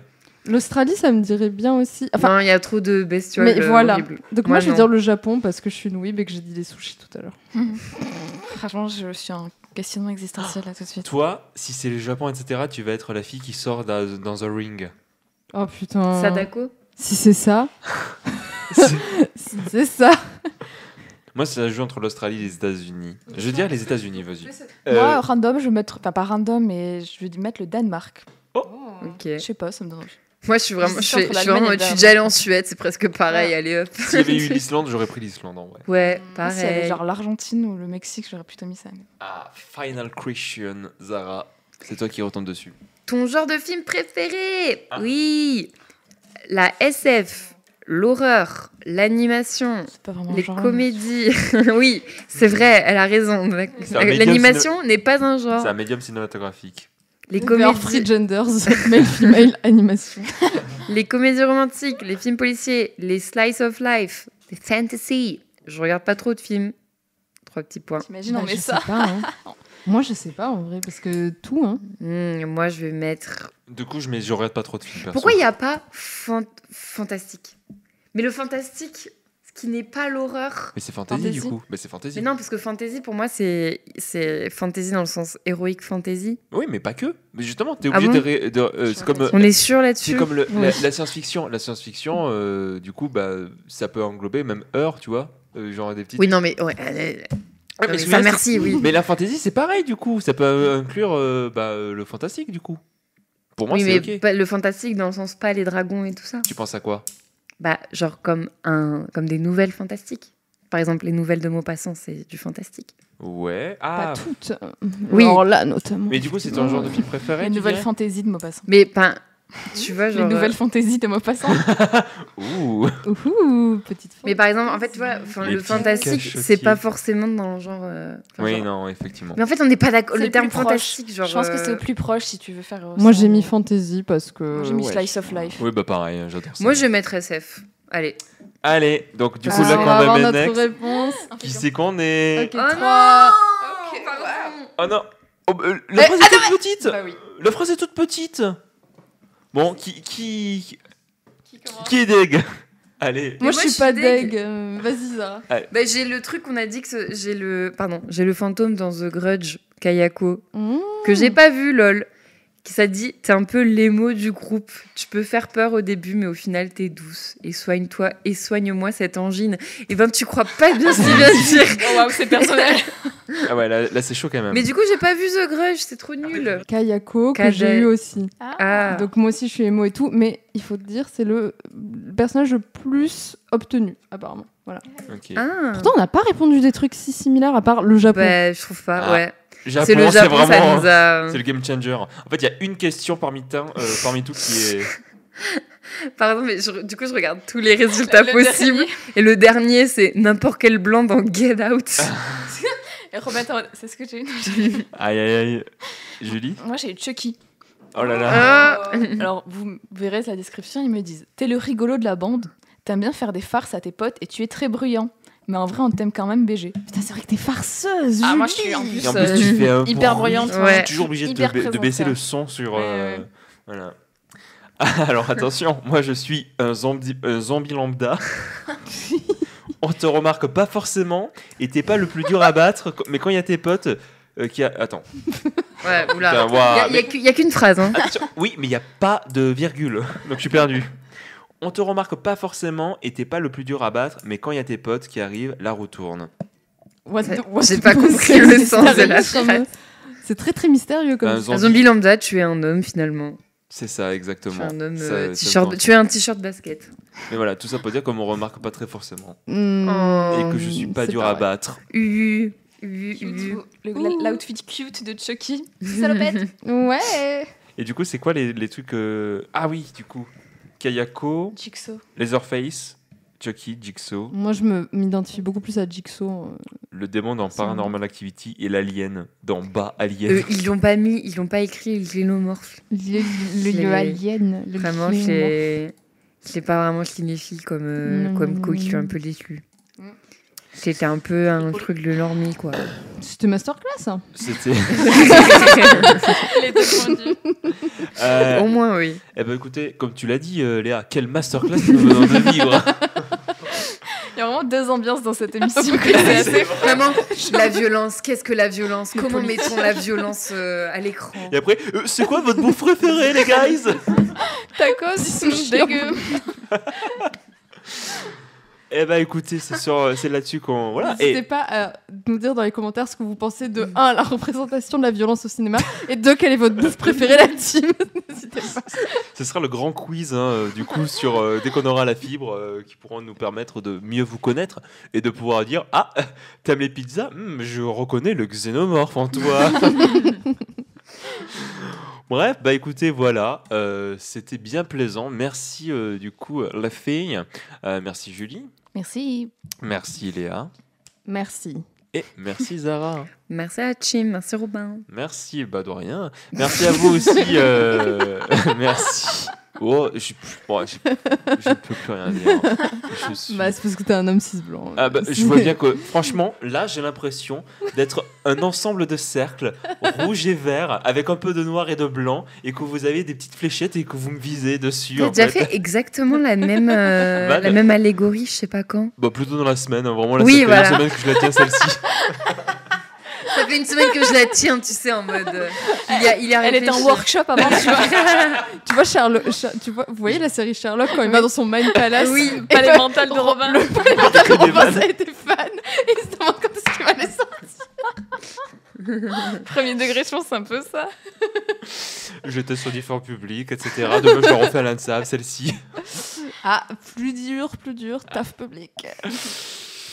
Aïe aïe aïe, bref, bah écoutez, merci à vous de nous avoir écoutés. On se retrouve dans 2 semaines comme d'habitude pour vous parler probablement des petits films qu'on a vus récemment, qui nous auront plu et peut-être qu'on aura envie de parler ou pas. Et bah bref, voilà, écoutez, on espère que vous kiffez la vie, que vous kiffez la vibe. Yeah. Voilà, que les vacances se sont bien passées si vous étiez en vacances, et bon courage pour la rentrée et bon courage pour le boulot ou tout le reste, pour celles et ceux qui nous écoutent. Pour le chômage, la recherche d'emploi. Voilà, c'est ça. Vous pouvez toujours nous suivre sur les réseaux, nous mettre les petits 5 étoiles au cas où, voilà, si vous avez passé un bon moment. Voilà, et n'hésitez pas à partager le podcast, à vous dire à vos amis. Mais ils disent des trucs quand même parfois pas mal. Voilà, avec ce texte, là, je suis sûr que ça va donner grave envie. Ouais. Bref, voilà. N'oubliez pas, on l'a dit plutôt dans l'épisode, mais n'oubliez pas, le pire avis qu'on puisse avoir, c'est celui de se dire, bah non, quand même, pizza, c'est quand même vachement mieux que sushi. Non, c'est pas ça, pire avis, c'est l'inverse. Bon, bref, à dans 2 semaines. Bisous. Salut. Ciao.